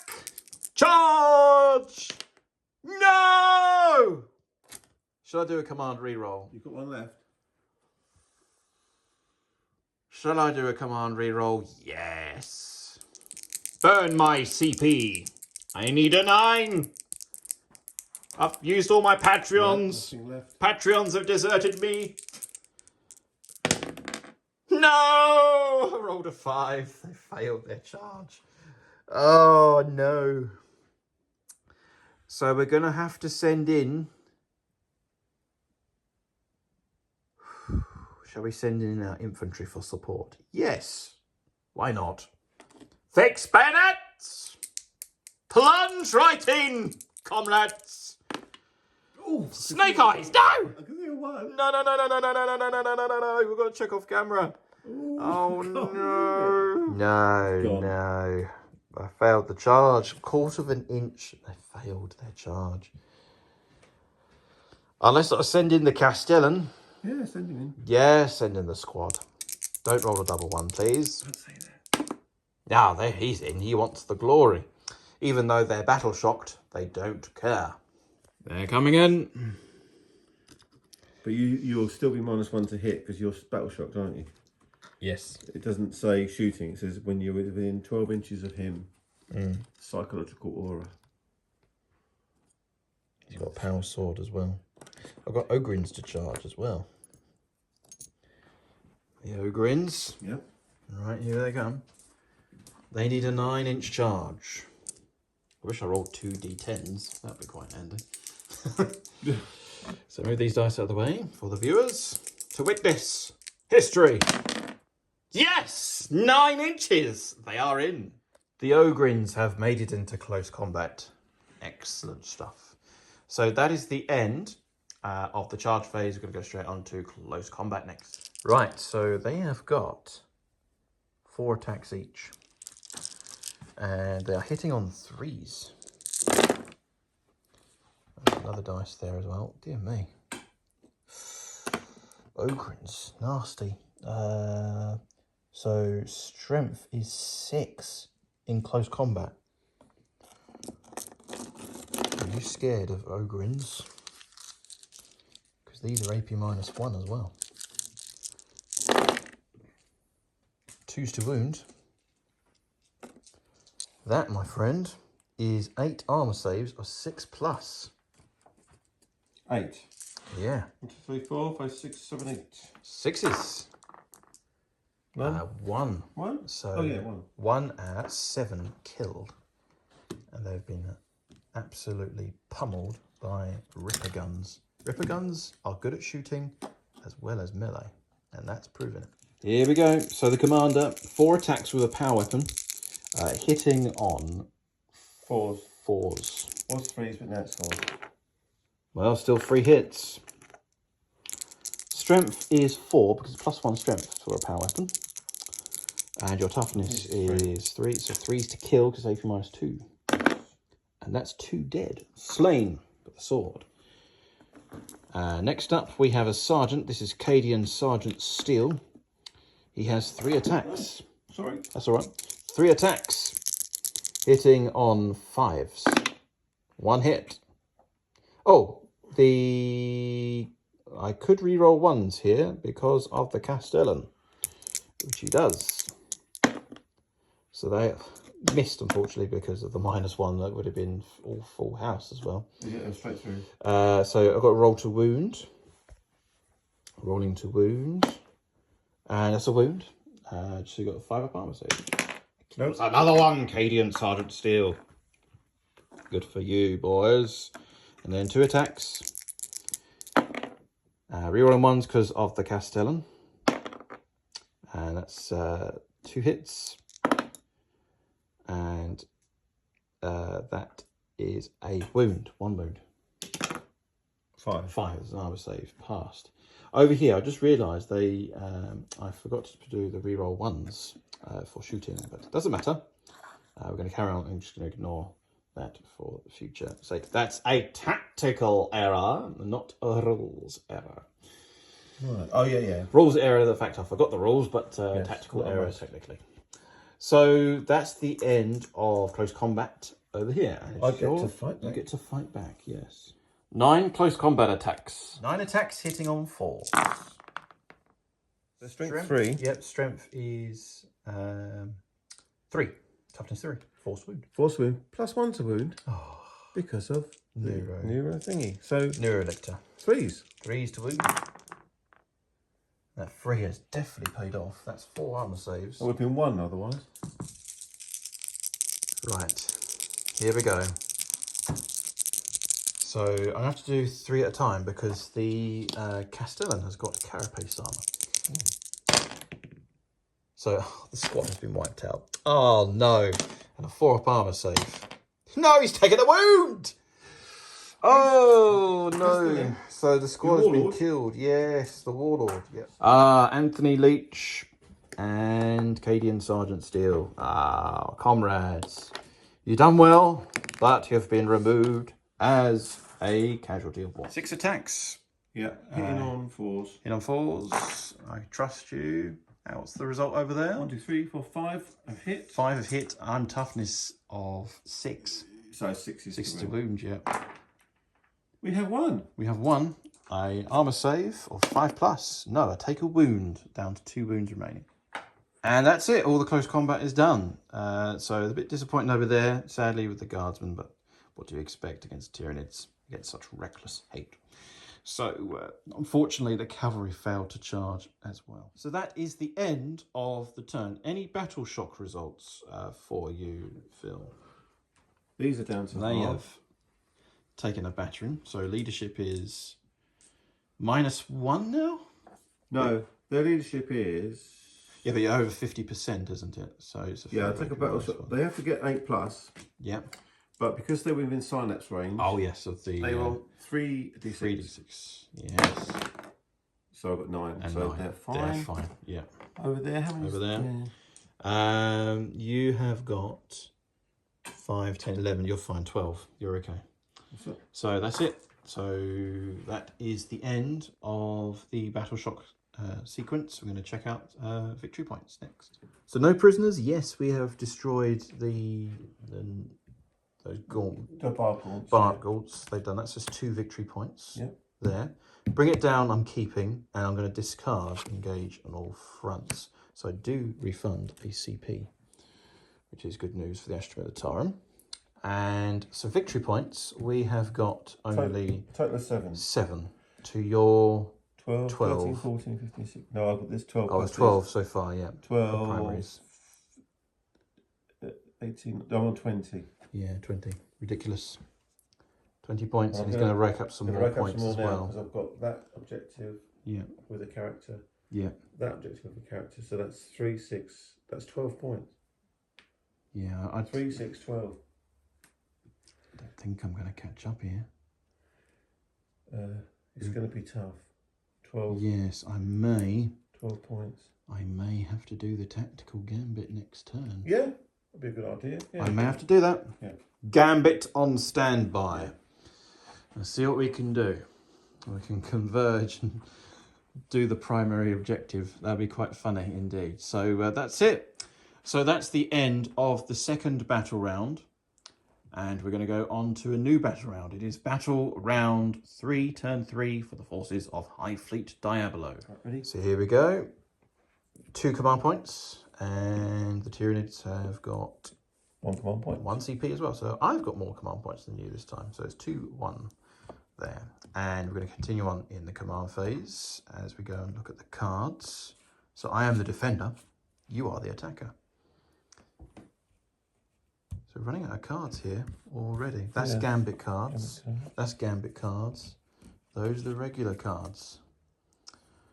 So... Oh, here. I knew I had some more. They're over there. Right, here we go. Here we go. 1. Extended battle lines. Secure no man's land. Secure no man's land. And you have pick up another one because of the scenario. Yeah. So make your decision off camera. So you're getting rid of extended battle lines. So which one's the discarded pile? Which is over on top there. And you're going to secure No Man's Land and Eridar. He's going to keep them. Yeah. And you can calculate your victory points as well. Okay, victory points for the Tyranids. What is your score, Phil? So we've got 3 points for holding this objective, 3 more points for making it Site of Power because of the character. Yeah. And repeat over there for the new Elector on that. Yeah. No, I'm sorry. The Hive Tyrant on that objective. Oh, the Hive Tyrant, yeah. I think he's within it. Yeah. Yes, within three, he's within 3. Yeah. So that's 6 points there and 6 points here. 3 points for the home objective being held by the Tyranids. Ah. That's a maximum of 15 points. Wow. There you go. So how many points is that in total now? What brings that? I'm on 35. 35 points to 7. To 7, yeah. Yeah, I think we're not going to win this when it comes to points. So you know what's coming up next turn? The Gambit. I'm going to do the tactical Gambit. I've never done a Gambit for the first time, but you never know. Oh, what did you roll? What was that for? For the Termagants. Oh, the Termagants. 4 coming back. 4 coming back. 1. Okay, you rolled a 1 there in the command phase. Yeah, I think the only choice now is we're going to take a gamble and we're going to do the tactical Gambit. I've never done a Gambit before. You either love them or you hate them. But I'm going to try and see whether I love it or I hate it. It could bring glory or it could bring disaster as we continue on in turn 3 for the Tyranids on battle round 3. Battle shock test for the Lean Rust because of the Neurolictor. And I'm okay. I'm not battle shocked. Right, it's the end of the movement phase for the Tyranids on turn 3, battle round 3. It looks as though that they are pressing forward to get to the objectives as quickly as possible. So Phil, tell us more explanation as to what you have done with your force. The Termagant bred 4 more Termagants into that melee. Yeah. Screamer Killer made an 8-inch move and is ready to charge the Ogrins. Right. Stayed still. Yeah. Stayed still. The Pyrovore came away from investigating signals and now is going forward to investigate that objective eventually. Oh, that's so funny. Man, he's getting to focus there. He's done nothing all game. He's scoring points though. He's doing his job. 35 points, I think, for 1. So. Yeah. But he get to shoot though. Nero is 24 inch or 18 inch range. Yep. Nero Tyrants come out of hiding and gone towards that objective. Same for the Nero Lictor, who made an advanced move and got onto the objective to score, secure No Man's Land, and also that's for area denial. At the end of my turn. And the Hive Tyrant has moved towards, ready to make an attack on the... Failed charge. It's a shame. Never mind. There could be a chance. They could be. There could well be. Right, so that's the end of the movement phase. Going to go straight on to the shooting phase next for the forces of High Fleet Diablo. Stinger salvos into the infantry squad. Coming right up. 8 attacks. He's using his new dice tray. It's a very nice dice tray, Phil. Hitting on 3. Yes, thank you. Hitting on 3. Hitting on 3s. Doesn't help the rolls. In fact, it's awful. So that's 3 hits. Strength 5. Toughness 3. 3s to wound. They've all wounded. And no cover. AP. 4 up. 2 slain. So pick one that's over there. Oh, there's you. That's me, yeah. I'm going to have to take off Matthew Reck. He's gone. And an anonymous guardsman. Thank you, comrade, for your support. 2 Tyrant effects into the Rogor Dawn. Here we go. Roll them up. Hitting on 2s? Hitting on 2s. That's a cock die. I'll let you... Oh, no, that's 2 hits. Fair enough. Strength 18. Toughness is 12. 3s. 3s. 2 wounds. AP minus 4. Yes. I need 5s and 6s. So 6s, isn't it? 6s. Yeah. I need boxcars. I need glory. I need happiness. No! That doesn't even add up to 6. 4d6 damage. You have... Right. The Rogal Dawn has 18 wounds. So you need a really good dice roll to knock it out. First time. I've got a cocked Sort of 1. That's 10. That's 10 damage. 11. This is cocked. You're going to have to re-roll that cocked dice. Don't get a 6. Oh! Oh, stop! You said it. You must never say it. 17 wounds! One left. 1 wound left on the Rogal Dawn. See, I told you to knock out a Land Raider in one shot. Oh, man alive. Phil just said, is it bracketed? It's more than bracketed, mate. It's almost KO'd. Right. The tank crew are like, come on then. Is that all you got? Tyranid scum! So come on then. So I would shoot that into him, or I could charge it and try and charge it. I've got a quote from a Phil. Yeah. You got to guess in the comments. Okay, you can guess in the comments. Is that all you can do? You're going to have to kill me! I'm going to let Turbogon get in there. Is that all you can do, Xenos freak? I'm going to shoot. Oh, he's just... I'm going to shoot that. No, stop it! You want to keep me alive? I've got one. 1 wound left just to troll me. I'm going to charge you. Oh, the Turbogon. The Turbogon. With sliding, crushing claws and stuff. This guy now going to shoot the Living Russ. Yes. Over there. You have cover. Yes, thankfully.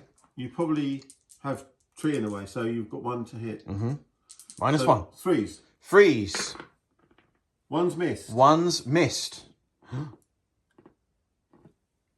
you know what I forgot to do? I forgot to do smoke launchers, but it's not minus. When you're hitting on 2s, it's very accurate shooting.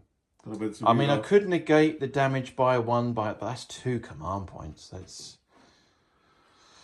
expensive. I'm not going to reroll. I'm not going to spend the CP. I might need it for a charge. He's still alive. Right. So 1 hit. Yeah, 1 hit. Wounding you on. Toughness 11 on Lehman Russ. So it's freeze. It's wounded. AP minus 4. Yeah. So I need a 6+ save. I've run out of comrades. If you want, I can't have Patreon support without your help. Head over to patreon.com/the 18th Cadian Army Group if you want to join the army group, even in this dire situation. Help! That's a 1. It's getting worse. 2d6 damage. 6. Okay, so I'm down to 4 wounds remaining. Not bad. Not bad. It's only 6 damage. That's taken 17 damage. I'd rather that one gets it. Oh, smack. 18-inch psychic scream. Is that 18? Oh, that's a psychic attack, yeah. Yeah. Nasty. This is getting nastier, chaps. 18-inch psychic scream, but your guy that's not the ones that are in battle, but I can still get them. So, psychic scream. Yep. Are you ready? Nope. It's 2d6 attacks. Yes. Range 18. They're torrent, ignores cover, and they're psychic. Yep. So we have 9. 9 in total. Yep. Trust in the dice. Trust our interpretation of the dice. They've all hit. There's 9 of them hit. They're strength 5. And ignore cover. So you're... Oh, it's against the infantry? Yeah.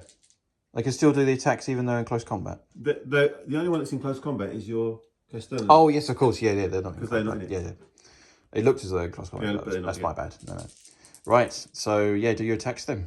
So they all hit because it's a torrent weapon. Yep. Strength 5.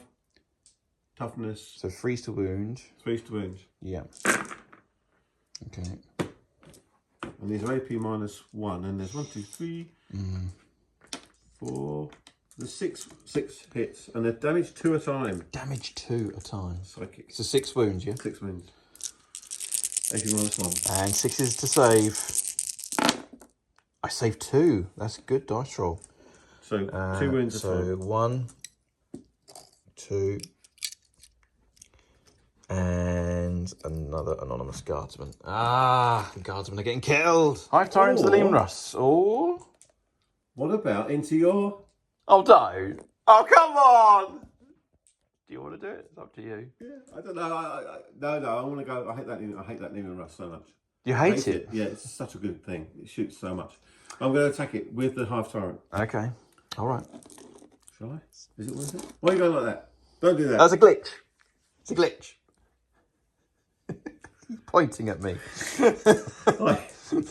I'm going to go with it. This is becoming a trolling match now rather than a game. No, I'm going to go into that awful thing. Shooting with String of Thorn Cannon, D6 plus 1 attacks. It's 2. Trust in the dice rolling. 3 dice, hitting on 2s. Hitting on 2s. 2 have hit. Yep. Strength 7. Strength 7. I'm toughness 11. I didn't get any 6s because I should have got automatic wound.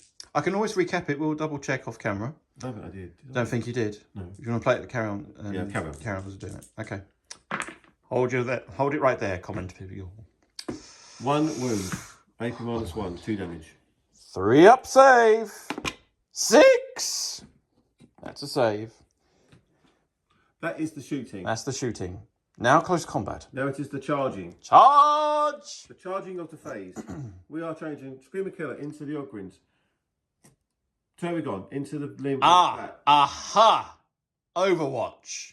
And yeah, and that May as well. Hive Turret's going to go into the Leman Russ and those guys, the lot, And those with their and the lot. Yeah. So okay, so you have to reach to that point I'm there. going there. Yeah.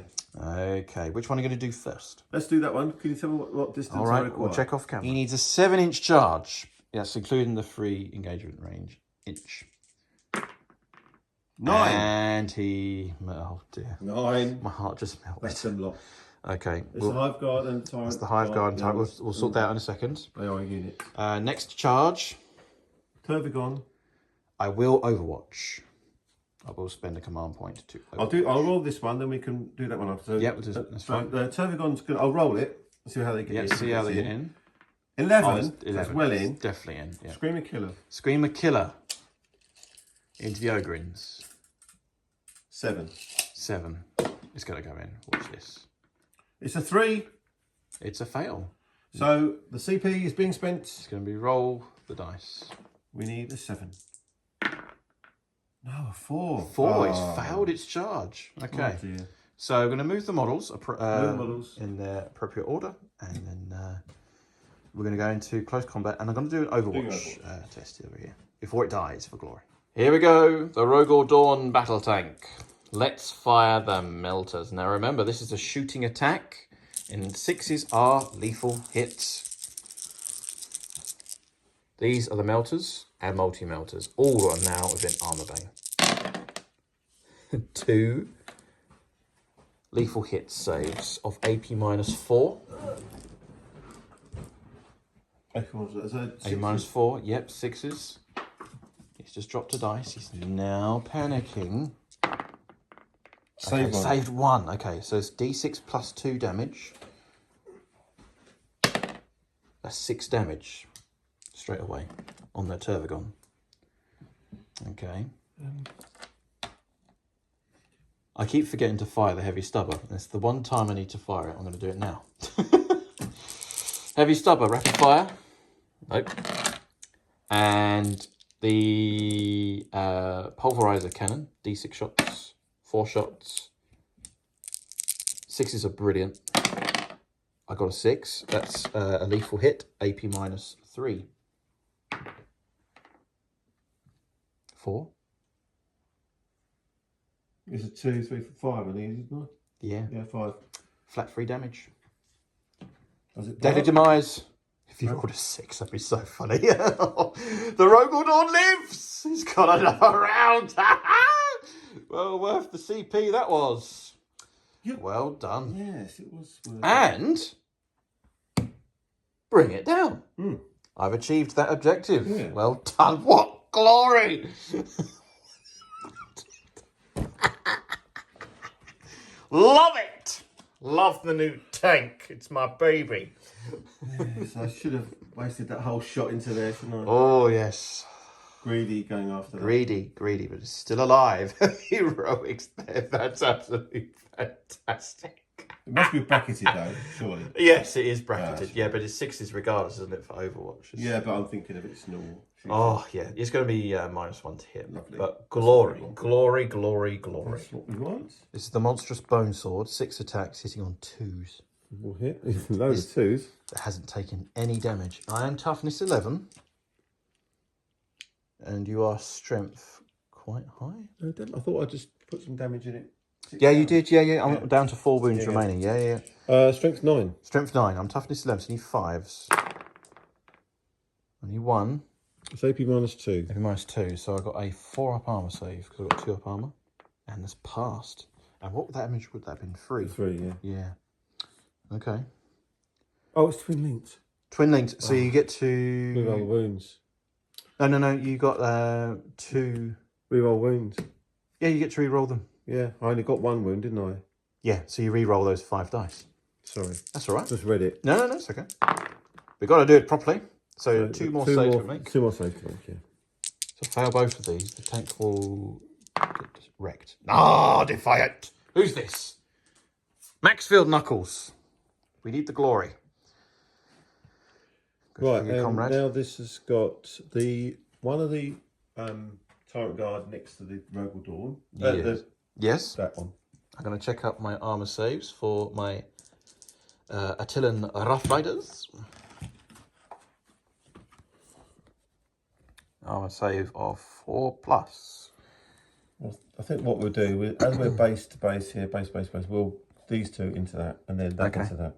All right. Probably should have said it before I started. Oh, so you want to do 1 attack into the... 1 into, and the other 2 into the Lehman Russ. Okay, yeah. So the Tyrant Guard into the Lehman Russ, that's 4 attacks hitting on 4s. Mm-hmm. That's fine. That's you can reroll it if you want to. That's a cock die. Yep, 3 hits. These are twin linked as well. This is strength 8. Toughness 11, so 5s, and rerolling to wound. Reroll those 2. 2. These are AP -2. AP -2, got 4 up armor saves again. Saved! Next up! Into the Rough Riders. Into the Rough Riders. Hitting on 4s. 4s. Strength 8. Strength 8. Toughness of a Rough Rider is... Toughness 4. 2s. 1 wound, AP -2. I've got a 4+ armor save, so I need a 6 to save. No, you kill 1. 2 damage. 2 damage, yeah, it will kill a Rough Rider. So that'll be the back one here. Right. And is that your attacks? That's it. Right. So you get to choose one. I will choose, we'll do the heroics to the last. I'm going to do the Lehman Russ. Okay. Now, Lehman Russ has, the Armoured Tracks has 6 attacks, hitting on 4+. They're a little bit better now, a little bit more reliable in close combat. I suppose it represents the crew and that kind of thing. Trying to... Trucks, yes. 6 trucks. Well, 5 hits. And a strength. It has to go in the Tyrant Guard first, because they're the bodyguard. Strength 7. Yeah. Against your toughness? The toughness 8. Oh, nothing there then, I suppose. Now, here we go. We are going to do Melter Tip. So we're going to do Hunting Lance Melter Tip. We are going to have 4 attack. Yeah, because it's strength 9. It will negate your strength 8, your toughness. Yeah, I'm going to do it. 4 attacks. Okay. You can ignore any or all modifiers for units that move characteristic and to advance and charge rolls made for it. In addition, this unit is eligible to shoot and declare a charge, in which turn it fell back. So very flexible hit and run tactics. Kind of like the historical Hunnic army against the Romans and their enemies, historically. So hitting on 3s. Weapon skill is, yes, hitting on a 3+. Okay. Do I spend a command point to do a melter tip? Yeah, we're going to do it. Spend a command point to re-roll one of those dice. So I'm down to 0 CP. Ah, okay, good. Right, strength 9, so 3's to wound. Okay, 2. Now this is AP minus 4. On the Tyrant Guard? Yep. Oh, well, they have 3 up save. 3 up save, okay. So it's D6 damage each. And how many wounds does the Tyrant Guard have? 4 wounds. So 4 pluses. That's really good. 3 down to 1, and the last one will kill the other type, that Tyrant Guard. Ah, what would the damage have been? I mean, 6 as well. So they're pretty nasty, actually. So, yeah. Brutal stuff. I love Rough Riders. Yes, I want to get another 5 more to fill out a unit of 10 of them. Such heroics. What an amazing unit. Glad. Very, very happy with my birthday present, brother. A fantastic unit. 4 attacks with the commander. Hitting on... Is it still -1 to hit? No, he's gone... Oh, hang on. Are you battle shocked? I'm not battle shocked. No, you're right then. Hitting on 3s. 3 hits. And 3s to kill. Because it's strength +1 for Power Sword. Take 1 off. AP -2. Decapitate. 9 attacks. So hitting on 4s. He's just rolled that, and 2. That is only 2 hits, and toughness 6. 6 is to wound. Oh, 3 hits. Oh, 3 hits. Yep, sorry. Toughness 6. Yep, 6 is to wound. Nothing. No. Ogrins are tough. Now the Ogrins will get to fight back with 4 attacks each. Right, so hitting on... This is for the Ogrins now. Hitting on 3s.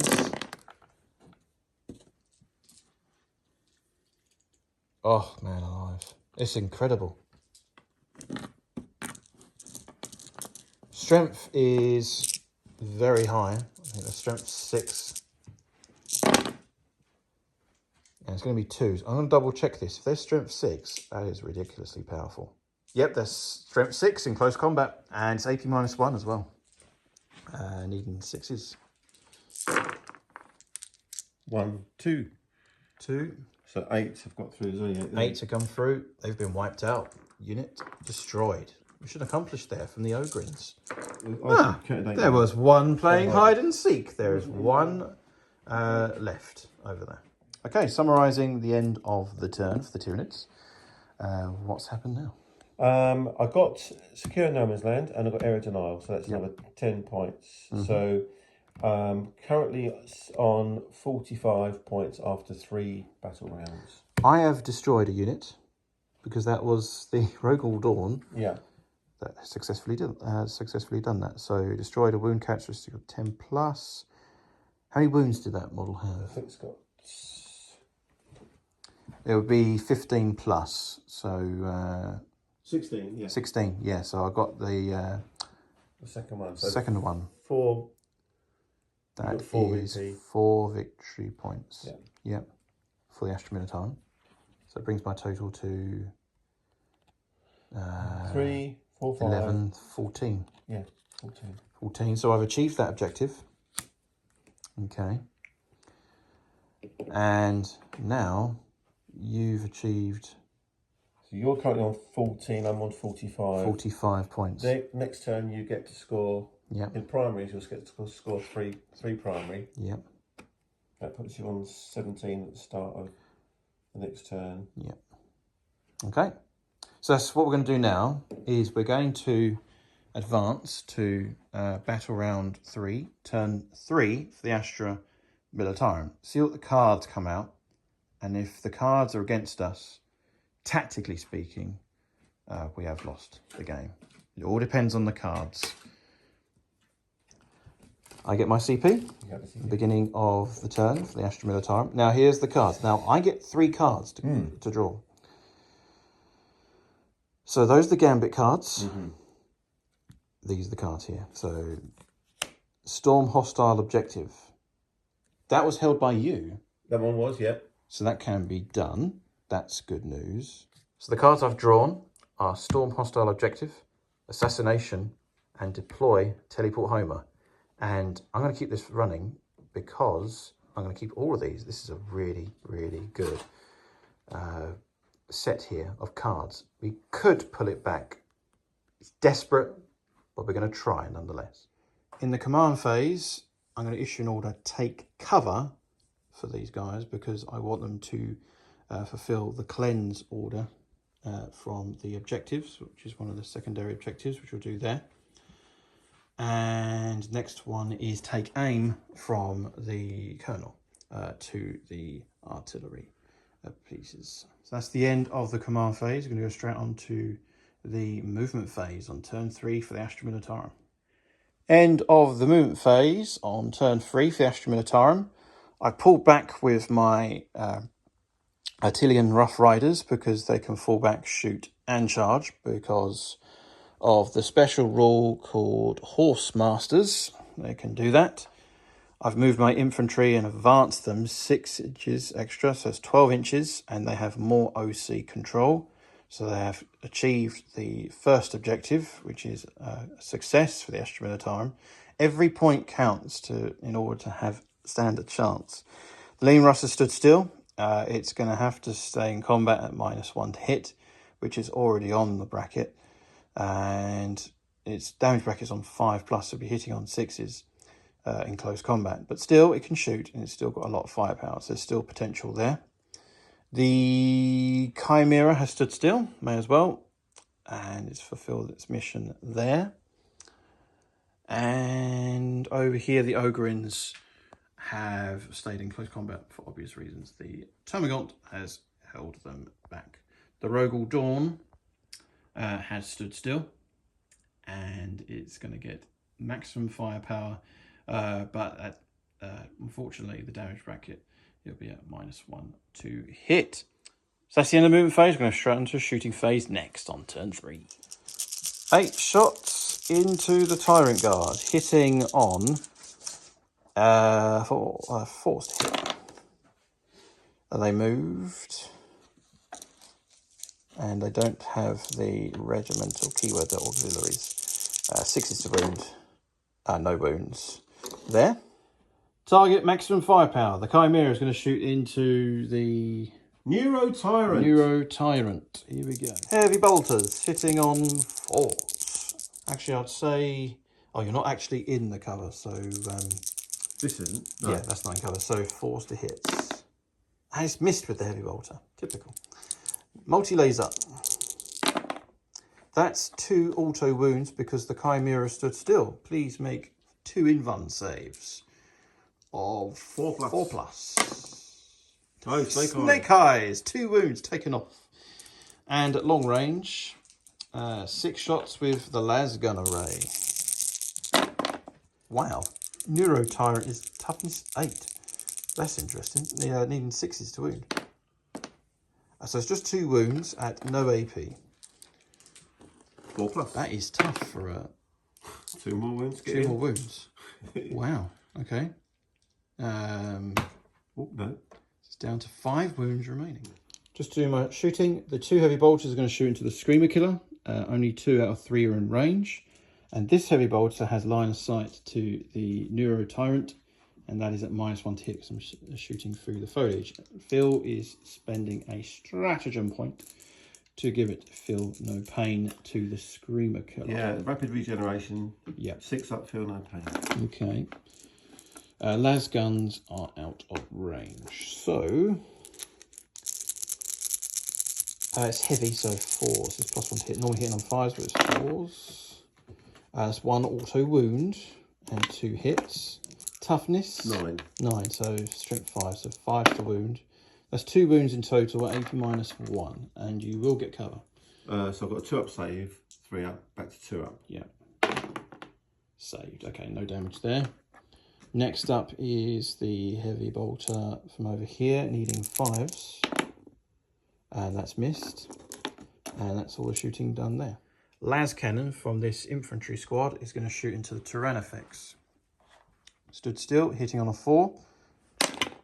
4 is a hit. Strength is 9. Toughness is... Oh, strength 12. Sorry, I'm looking at the old rules. Strength 12 with Las cannon. Yep. And your toughness is 12. 12. So 4's to wound. 2 is a failure. Do I want to CP reroll? He's on 7 wounds. He's damaged.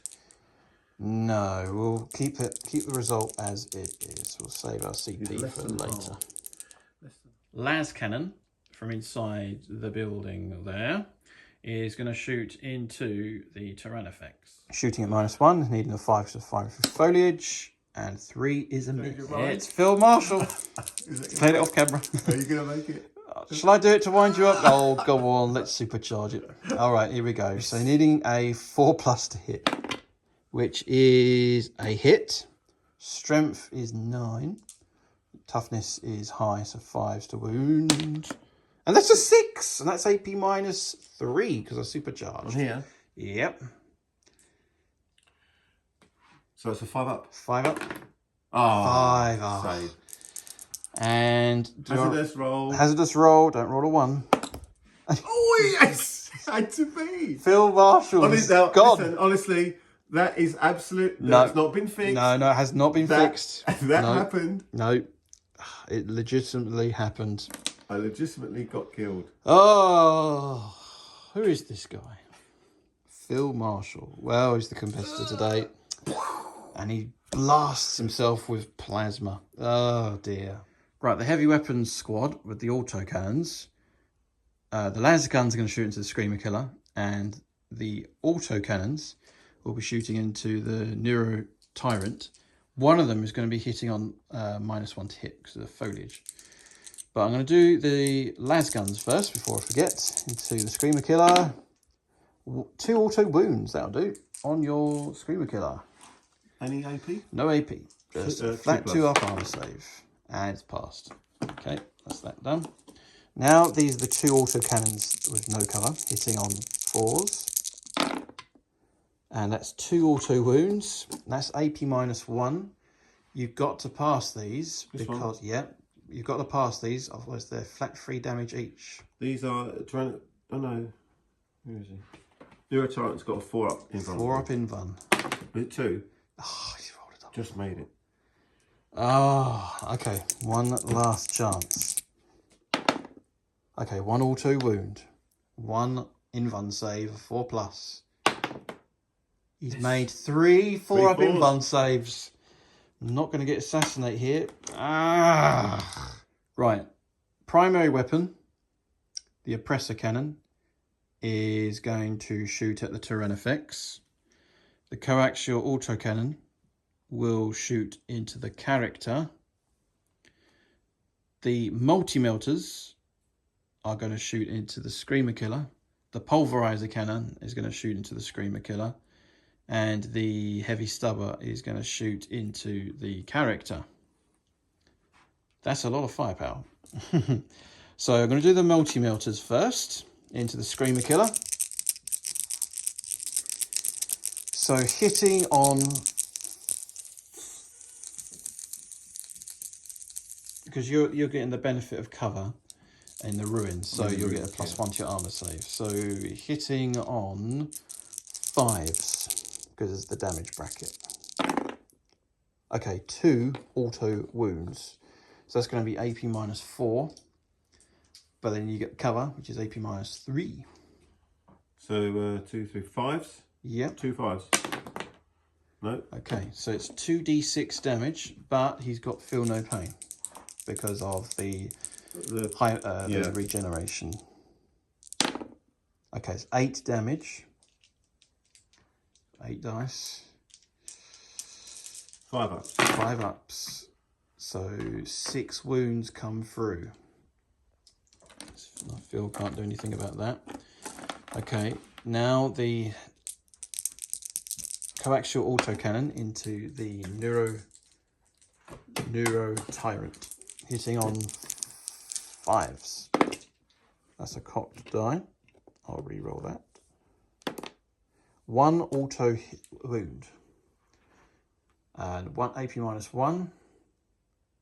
So still 4 up. Still 4 up. Nope. Okay, flat 3 damage. It's got 2 wounds left. And then it's the heavy stubber. So that's 1 auto wound and AP -1. 4 ups. No, it's not AP -1, it's just AP dash. So 4 up is pass. Pulverizer cannon is D6 shots. That is a 5. Hitting on 5s. 2 hits. Strength is 9. Was it shooting at? It's shooting at the Screamer killer. Toughness 9. Toughness 9. I'll just double check the strength. It is strength 9. So force a wound, toughness 9. 1 wound, AP -3. And this does a flat 3 damage. So cover? Yep, you will get cover. So 4 up. 4 up. 2, 3, 4. Right. No, flat 3 damage. You got feel no pain. Right. And save none. All down to... That's is that 1 wound remaining? 1 wound, yeah. 1 wound remains. And the Presto cannon. Here we go. So I've run out of Patreons. So it's D6 plus 3 shots with the primary weapon. This is into the wounded Tyranid. Okay, 5 shots. It's big. I'm going to have to spend a CP. Okay, burning my CP. Rerolling the 2. Ah, it's still 2. So let me get these dice out of the way. So hitting on 5s. 1 auto wound. And that's it. AP -3. 5 up armor. 5 up, yeah. Oh, he's passed the 5 up armor. That Rogal Dawn is dead. It's gonna die. It's done its business. It's done its bit, yeah. That's your best thing. That's tough killed beast. so much. Ridiculous. So many shots. Crazy. Right. Okay. The best target for the Earthshaker. The honour will go to Winston Adkins for this moment of glory. He's going to fire the Basilisk. Attacks D3, D6 plus 3 is 5, plus 3 is 8.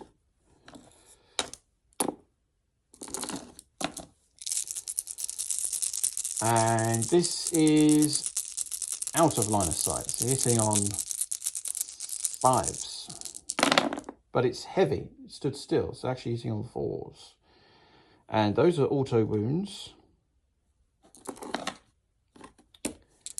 Strength is 8, toughness 9. No wounds, so just 2 AP minus 2 rounds coming in against that Screamer killer. Does it no cover? You will get cover because I'm barraging you. So 3 ups. 2 3 ups. Yeah. I saved. All right, okay. Winston, it's not your day with the Basilisk. Okay, call out the order to the anonymous Basilisk. Here we go. D6 plus 3 shots with the anonymous Basilisk. That does have line of sight to... It doesn't act... No, we're going to kill the Screamer killer because I know what it's like against those Ogrins. We want to secure that flank. D6 plus 3. Ah, only 1. Okay. 4 shots. Hitting on 4s. 2 hits. Strength 8. Need 5s. Ugh, nope. I'm not killing here. Not good enough. Next up is this Basilisk here. Paul David Gray. To kill that Screamer killer. Yeah, we've got to do it. Screamer killer. Okay. Oh, yeah, it's got to be done. Or shall I kill... Oh, this is a tough decision. Going to kill the Screamer killer because of that objective. For tactical reasons. Oh. So, I know the Rogal Dawn is probably not going to make it. So, Glory, we salute you. D6 plus 3 shots. 2 again. Hitting on 4s because it's heavy, and -1 for shooting barrage. 1 auto wound, and that's it. AP -2 becomes AP -1. So he needs a 3+ armor, and he makes it. Field ordnance guns from Nate Miller. This is the crucial roll. I need to get this. I'm going to have to split my fire. Field ordnance gun number 3 is going to fire into the Neuro Tyrant. Yeah. This one is going to shoot into the Screamer Killer. Field ordnance gun number 4. So it's D6 shots for the one that's shooting into the Screamer Killer. Okay, 5. 5 shots. Stood still. So the field ordnance gun is actually BS 5+.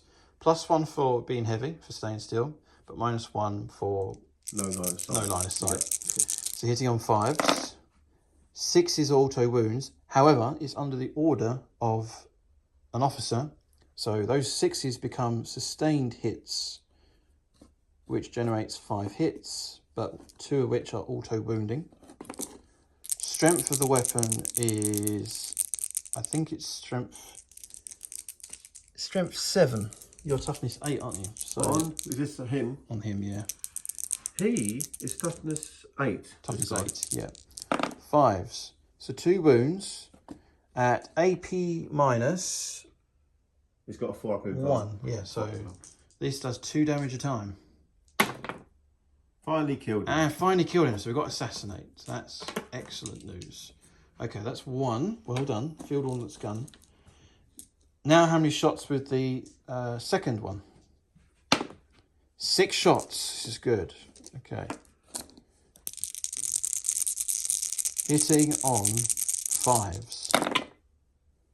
Those 2 become sustained hits. That's a miss. That's auto wounding because it stood still. Strength is low, so 5s to wound.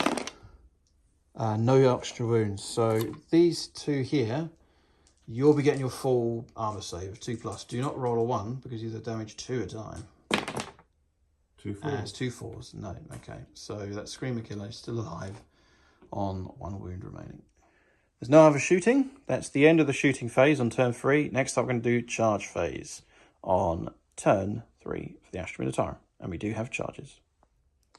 The Attilian Rough Riders are going to charge into the Carnifex. Sorry, the Hive Tyrant. Yeah. And Tyrant Guard. They definitely make it on an 8. So we're going to go round.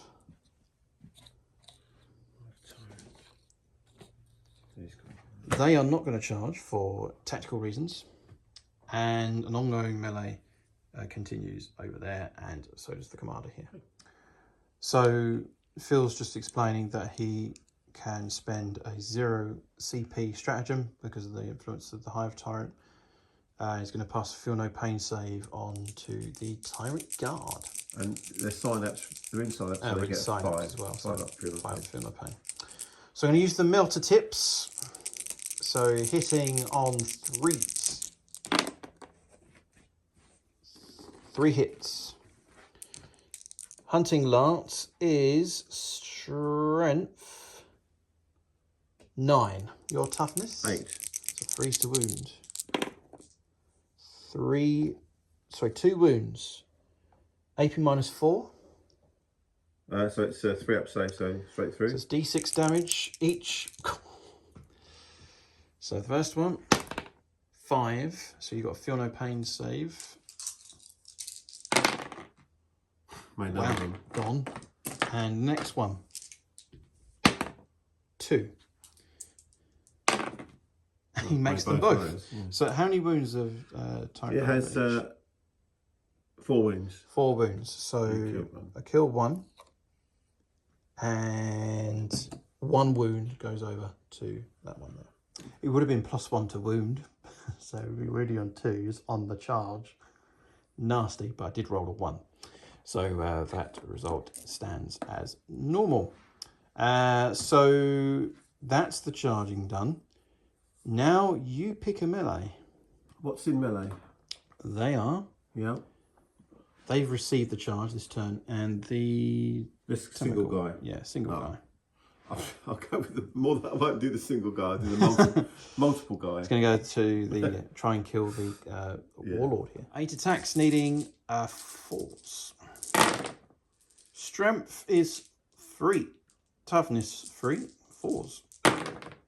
It's average again. Not going to kill the commander. Carapace armor 4+. Save 1, take a wound. He is down to 2 wounds remaining. Ogren's hitting on 3s. And it's pretty good. Strength is 6. 2 still wounds. They've all wounded but 1. You will need a miracle. That's an AP -1 hit as well. How many? That is 7 saves, so 6+. So it's gonna die. It's gonna die. Yes, absolutely stomped over. So they are gone, and we can consolidate for a week. Cannot consolidate because I'm not within engagement with the enemy or near an objective. So that's the end of that combat there. The Castellan, 4 attacks, hitting on 3s. All hit. 3s to kill. AP -2, +1 strength for power sword. Wow, 4 dead. Just cut to ribbons. That's incredible sword skills there from the Castellan, cutting down his foe, sweeping through with his sword. Brilliant stuff. So that is the end of the turn from turn 3 for the Astra Militarum. I'm going to go on to a new battle round 4. We're going to calculate victory points before we do so. For the Astra Militarum, see what points they've got. 13 points for the Astra Militarum. So we've secured Storm Hostile Objective, killed a character, and for another 3 points for Cleanse as well. So that's good news there. And plus our score, so that brings the total to 30 points to the Tyranids. We'll find that. We're currently on 45. We'll got the next turn. Yeah, we'll see if it is still playable here for this scenario. As we go on to a new battle round, it is battle round 4, turn 4 coming right up. CP, battle round 4, turn 4 for the Tyranids, and a CP for the Tyranids. And your mission cards. Engage in all fronts. Cleanse, same as what I had. And defend stronghold. Right, what are we going to do, Phil? Yeah, I was using the mission rule secret intel. I've pulled these 3, but this one is the one that's going to go back into the pile. I'm going to keep Cleanse and Defend Stronghold. Okay, those are the 2 he's defending. Cleanse and Defend Stronghold. We're going to calculate now the primary missions points for the Tyranids. So the Tyranids have now got 10 extra victory points at the beginning of battle round 4, turn 4 for the Tyranids. We're going to go straight on to now the command phase and movement phase on turn 4 for the Tyranids. End of the command phase and movement phase for the Tyranids on turn 4. Phil, tell us what you've done, good sir. I'm playing 1 CP in the command phase to do Endless Swarm. So I can return D3 plus 3 destroyed models to that termagant's unit. Ah, dear me. Ah! Oh. Tyranid scum. Ah. Just that one move. You put 6 gaunts on, and that's probably won him the game. Oh. I'm going to keep fighting on regardless. We are guardsmen. We are Cadians. Cadia stands. We don't care. Let them come. Tyranids. Any other movement? We've moved forward slightly Killer. with the Screamer Killer to get into very short charge range. Stayed still. The little Pyrovore's gone on to this objective and he's doing Cleanse. Yeah. Sorry, no, he's doing Defend Stronghold. Right. Because it's in my phase. Neurolictor, just gone to hide there a little bit from over there. And he's going to do Cleanse on this objective. Yeah. The termagants have bred some more, and they're doing cleanse on that objective because they're not charging, they're not shooting. They're in combat though. But that's fine. But that's fine. The cleanse is shooting and charging. That's fine. Yeah, that's fine. And they've stayed in combat. Yeah, they've got more OC now. That trumps. Oh, I don't know. It's just little breeders. Little breeders, yes. Little midgets. And oh yeah, bioplasmic screen. Bioplasmic screen, yes. Don't we know about it? So this is rather interesting here. I am doing an Overwatch shot. I am within 6 inches of a platoon unit. They get an Overwatch instead of a 5+. It's called covering fire. They'll get +1 on top of that because they're a platoon unit there. So we're overwatching on 4s with autocannons. Hitting on 4s. And it counts as a shooting attack staying still. So those are 2 auto wounds and 3 hits. And that's another wound. So 3 saves of 2 up. Do not roll a 1. And he's rolled a 1. Do you want to command reroll to save the Screamer Killer? No CP? Does it? Oh no! Does it implode? Oh, does it have it? Oh, it does. 1 inch. Don't no, roll. 1. Doesn't need to buy 1. No. Nah, he's fine. So the the heavy weapons squad and Overwatch. Brilliant covering fire. Yeah, but I shouldn't have moved it. For the I didn't need to move it because it was there. It would have just shot and charged. So yeah. I moved it without thinking. Well, you wanted to make sure you wanted to get in close combat, I suppose. But no, it was no need to move it. It's good shooting there. I would have got a charge. It was about 5 inches. No need to move it. Yeah. Greedy, stupid. Like I didn't shoot that last turn. Greedy, stupid. I'm not going to make a mistake again. Oh dear. So that's the end of the movement phase for the Tyranids. We're going to go straight on to the shooting phase next on turn 4 for the Tyranids. Shoot that. Ah, yes, sorry. We're going back on to the shooting phase for the Tyranids now. So we've got the Rupture Cannon. 2 shots. Yep. Hitting on 2s. Hitting on 2s, stood still. Oh, is it any brackets or anything? Because of your damage? Nope. Nope, always hitting on 2s. Doesn't have a bracket thing. Wow. Hitting on 2s, that's 2 hits. And its strength is 18. Toughness 12. 3s. 3s to wound. And that's 2 wounds. AP -4. AP -4. I need 2 6-up armor saves. I need boxcars, basically. 1/6. Valiant attempt. But the Rogal Dawn, what's the damage? 2d6 damage. See what the damage what is it? 2d6. And that's 9 damage. Does it detonate on the roll of a 6? It does not. The Rogal Dawn has gone. Oh, what a beast. What a beast of a tank. There you go.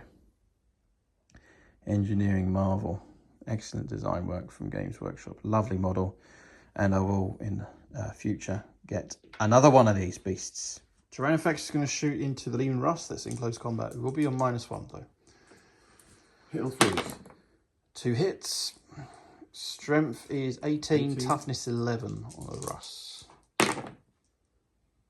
1 wound. I think it's toughness 11. 6 is...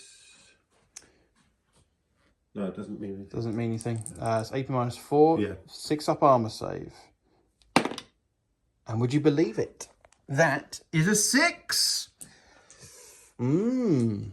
Withstood the firepower from a Rupture Cannon, eh? We're going to do a battle shock test for the commander. Because of 12 inches between 12 inches from the Neurolictor. And he is battle shocked. No charges. No more shooting, no charges, because the Screamer Killer has been slain. We have close combat, however, and it is my turn to pick a combat. And therefore, I will pick the Rough Riders next. So I've moved off camera the Attilian Rough Riders, because I picked that unit first. This is Sam Hermes' unit. And 2 of them are going to go into the Tyrant Guard. 2 of these are going to attack the Hive Tyrant, and I will be using the Melter Tip again.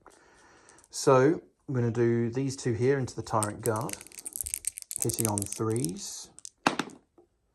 That is 1 hit. Strength, that's got 3 wounds remaining there. Strength is 9, toughness 8. 8, yeah. So 3s to wound. That is a wound, that's AP -4. D6 damage. Ah. 1 wound remains.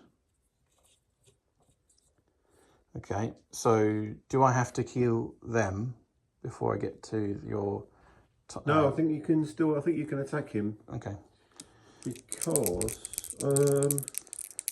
just check the rules here. Guardian. So basically, if a Tyrant Guard is still alive, the Hive Tyrant will get a Feel No Pain of 5+. Yeah. So still hitting on 3s.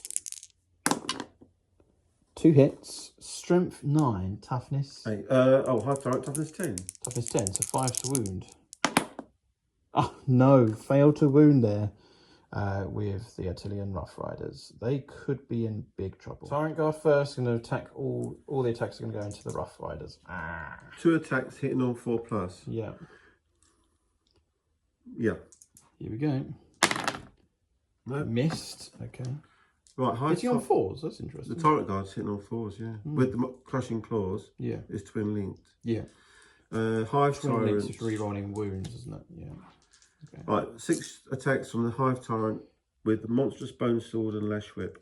Yeah. Hitting on 2s. All but 1. Okay. Strength 9. Strength 9. Toughness is on Attilian Rough Riders. Toughness 4. So wounding on 2s. All wounded. AP -2. And they have got a 4+ armor save with 5 saves, yeah? 5 saves, yeah. And damage is 3. 3 flat. Yeah, and they've only got 2 wounds each. And they have been disintegrated. It's twin linked as well. Twin linked. So it would have been 6. Yeah, another 1. And yeah, they're destroyed. Ah, the Attilian Rough Riders have been destroyed. Beautiful models. This is from Siege Studios. Thank you, Siege, for painting these lovely models. This is bronze level as well. Excellent. Beautiful colours.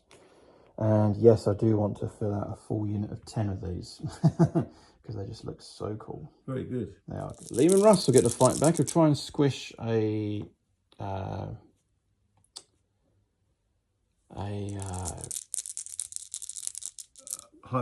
Guard. Tyrant Guard, yeah. Hit him 4s. Strength 7. 1 wound. No AP. 3 up armor? Or is it 2 up? 3 up. 3 up? No. And your... And my commander, yes. The battleship commander. I should have attacked. Yeah, you do your attacks then. But you could have chosen that one. It's fine. No, it's fine. We'll do it that way. We'll do it that way. What is it? 2 in? Yeah, do it that way. Yeah, just do 4 attacks. Yeah, 4 attacks into the commander. Yes. So you do your 4. Hitting on 4s. Yeah, hit on 4s. 3 hits. Yeah. Strength is 3. Toughness 3. 4s again.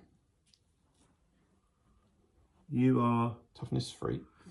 Toughness 3, but your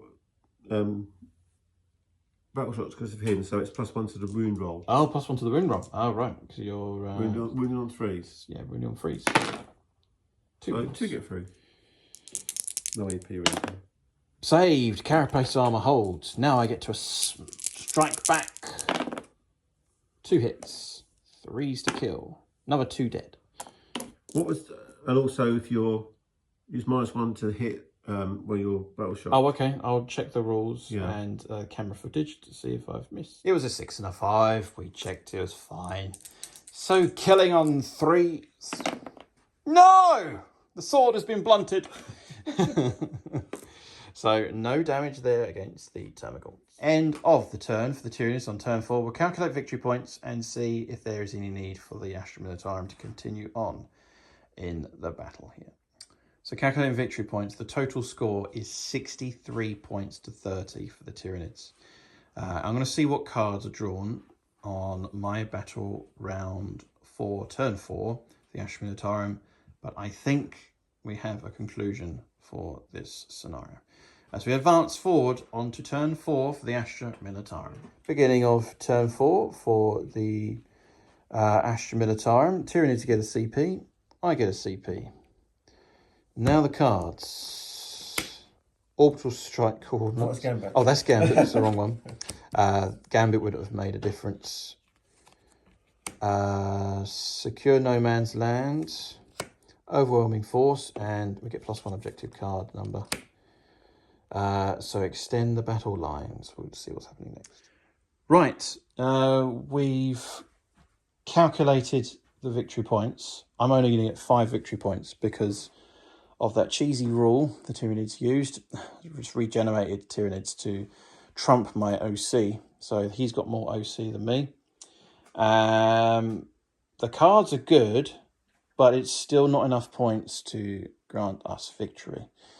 So the Astra Militarum are going to concede at this moment and point of the battle. It was a try. We tried our best, but it was not enough, sadly. There was some heroic moments from my side, but it was not enough to bring victory, sadly. So, unfortunately, it is another defeat for the Astra Militarum. Well, it's been an excellent game, very tactical game. It's taken longer than we thought.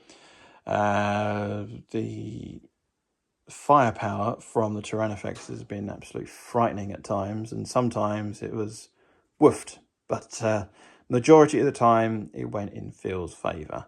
So that's the Tyranofexes there. Yes, there will be more Tyranofexes painted because Luke has done a campaign on his channel, Adopt a Carnifex, or Adopt a Tyranofex rather.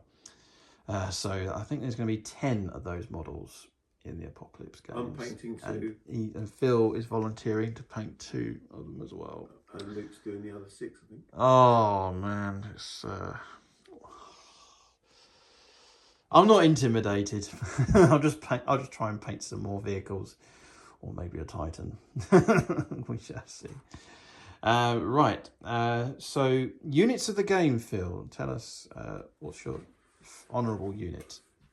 That's quite a tough question, really, because they all did quite well. I think the Hive Tyrant. You stood a lot of punishment, didn't it, from the... Yeah, did some, and also his ability to give out a battle That's tactic what won you the game. Yeah, yeah. You can give out a free stratagem, so that does help. Yeah. Also, the Neurolictor was useful, being very useful. Giving out battle shock and being lone operative. So and the other unit that died, honourable mention. Yeah. That's right. They all did well. Yeah. All the units did well. They did their key moments in the games. The artillery, to be honest with you, was a bit underwhelming. They didn't perform that great, sadly. The Chimeran command squad, they did nothing. They did nothing, and all they did was just issue orders inside the Chimera, just in case there was any infiltrators. Heavy weapons squad weren't too bad. They didn't do too much, but the autocannons, they took down the Screamer Killer earlier on, so that was pretty good from them. But my unit of the game is going to be the Rogel Dawn battle tank. It was a tank. It withstood a ton of punishment, even from 2 rupture cannons. It was enough for several turns to withstand the firepower from that beast. But it was eventually brought down, and it did gloriously die for the glory of the Emperor. There. So that's the units of the game. So your units of the game, Phil, just to clarify? The Hive Tyrant. The Hive Tyrant and Neurolictor. Neurolictor. So that's the units of the game for the Tyranids. And that concludes another battle report on the channel. So there you go. Thank you for watching. To all those who have watched the entire battle report. If you want to support the channel freely, all you have got to do is hit that like button and subscribe and hit that bell icon so you'll be notified of when the next video will be uploaded. And share this video with as many people as possible to get the word out. If you want to support me financially, there are 2 platforms you can support me. You can head over to patreon.com/the 18th Cadian Army Group. And all the proceeds goes towards upcoming projects that I have painted. You can check the news out for those that are tier 3 plus members. Actually, tier 2 plus members will get access to the Discord page. They will have sneak peeks as to what the projects are behind the scenes that I'll be painting. So do check that out there. That's on the SS82 Discord page. And the other thing as well is you can also support me on YouTube membership as well. The tier levels are the same. If you support on both platforms, you'll have access to unique armor and weapons as well. So there'll be that extra perk for supporting. If you support on YouTube membership as well as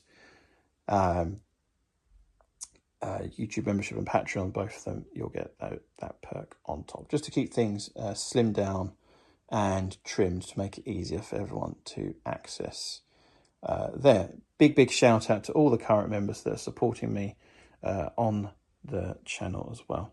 The battle reports schedule at the moment is roughly once a month.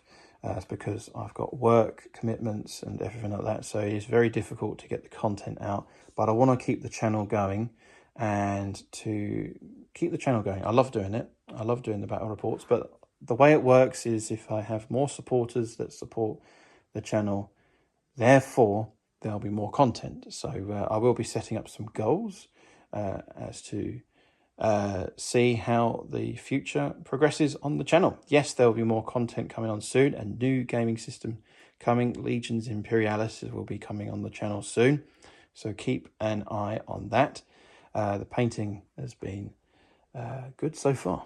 I've been really enjoying doing Legions Imperialis, and I'll find a way for supporters to support me through those games as well. Big shout out to my sponsors as well. Big shout out to Siege Studios for doing these beautifully painted models. Big shout out to those guys from Siege Studios, James from Siege Studios. Big shout out to him. Also, we've got the Outpost as well. If you hit the iCard on the top right of your screen, it heads over to an affiliation link, and any proceeds, all the proceeds goes towards the upkeep of this channel as well. Whenever you purchase your items of Warhammer 40k or any other gaming system, a little bit of the contribution is absolutely free whenever you purchase. No extra costs or anything like that. But if you wish to support me for free, head over to the Outpost link there as well. Gammat.eu, big shout out to them as well, and LongbowBB Gaming as well. So there you go. That's the conclusion of this battle report. Before we say goodbye, big shout out to Phil Marshall once again for bringing you another battle report. Once again, thank you. We look forward to the next fight. And yes, the Tyranids, new Tyranid models. What a debut for them. Big shout out to Phil for painting those models. So there you go. Thank you very much for watching. And that's a wrap for another episode. And happy wargaming.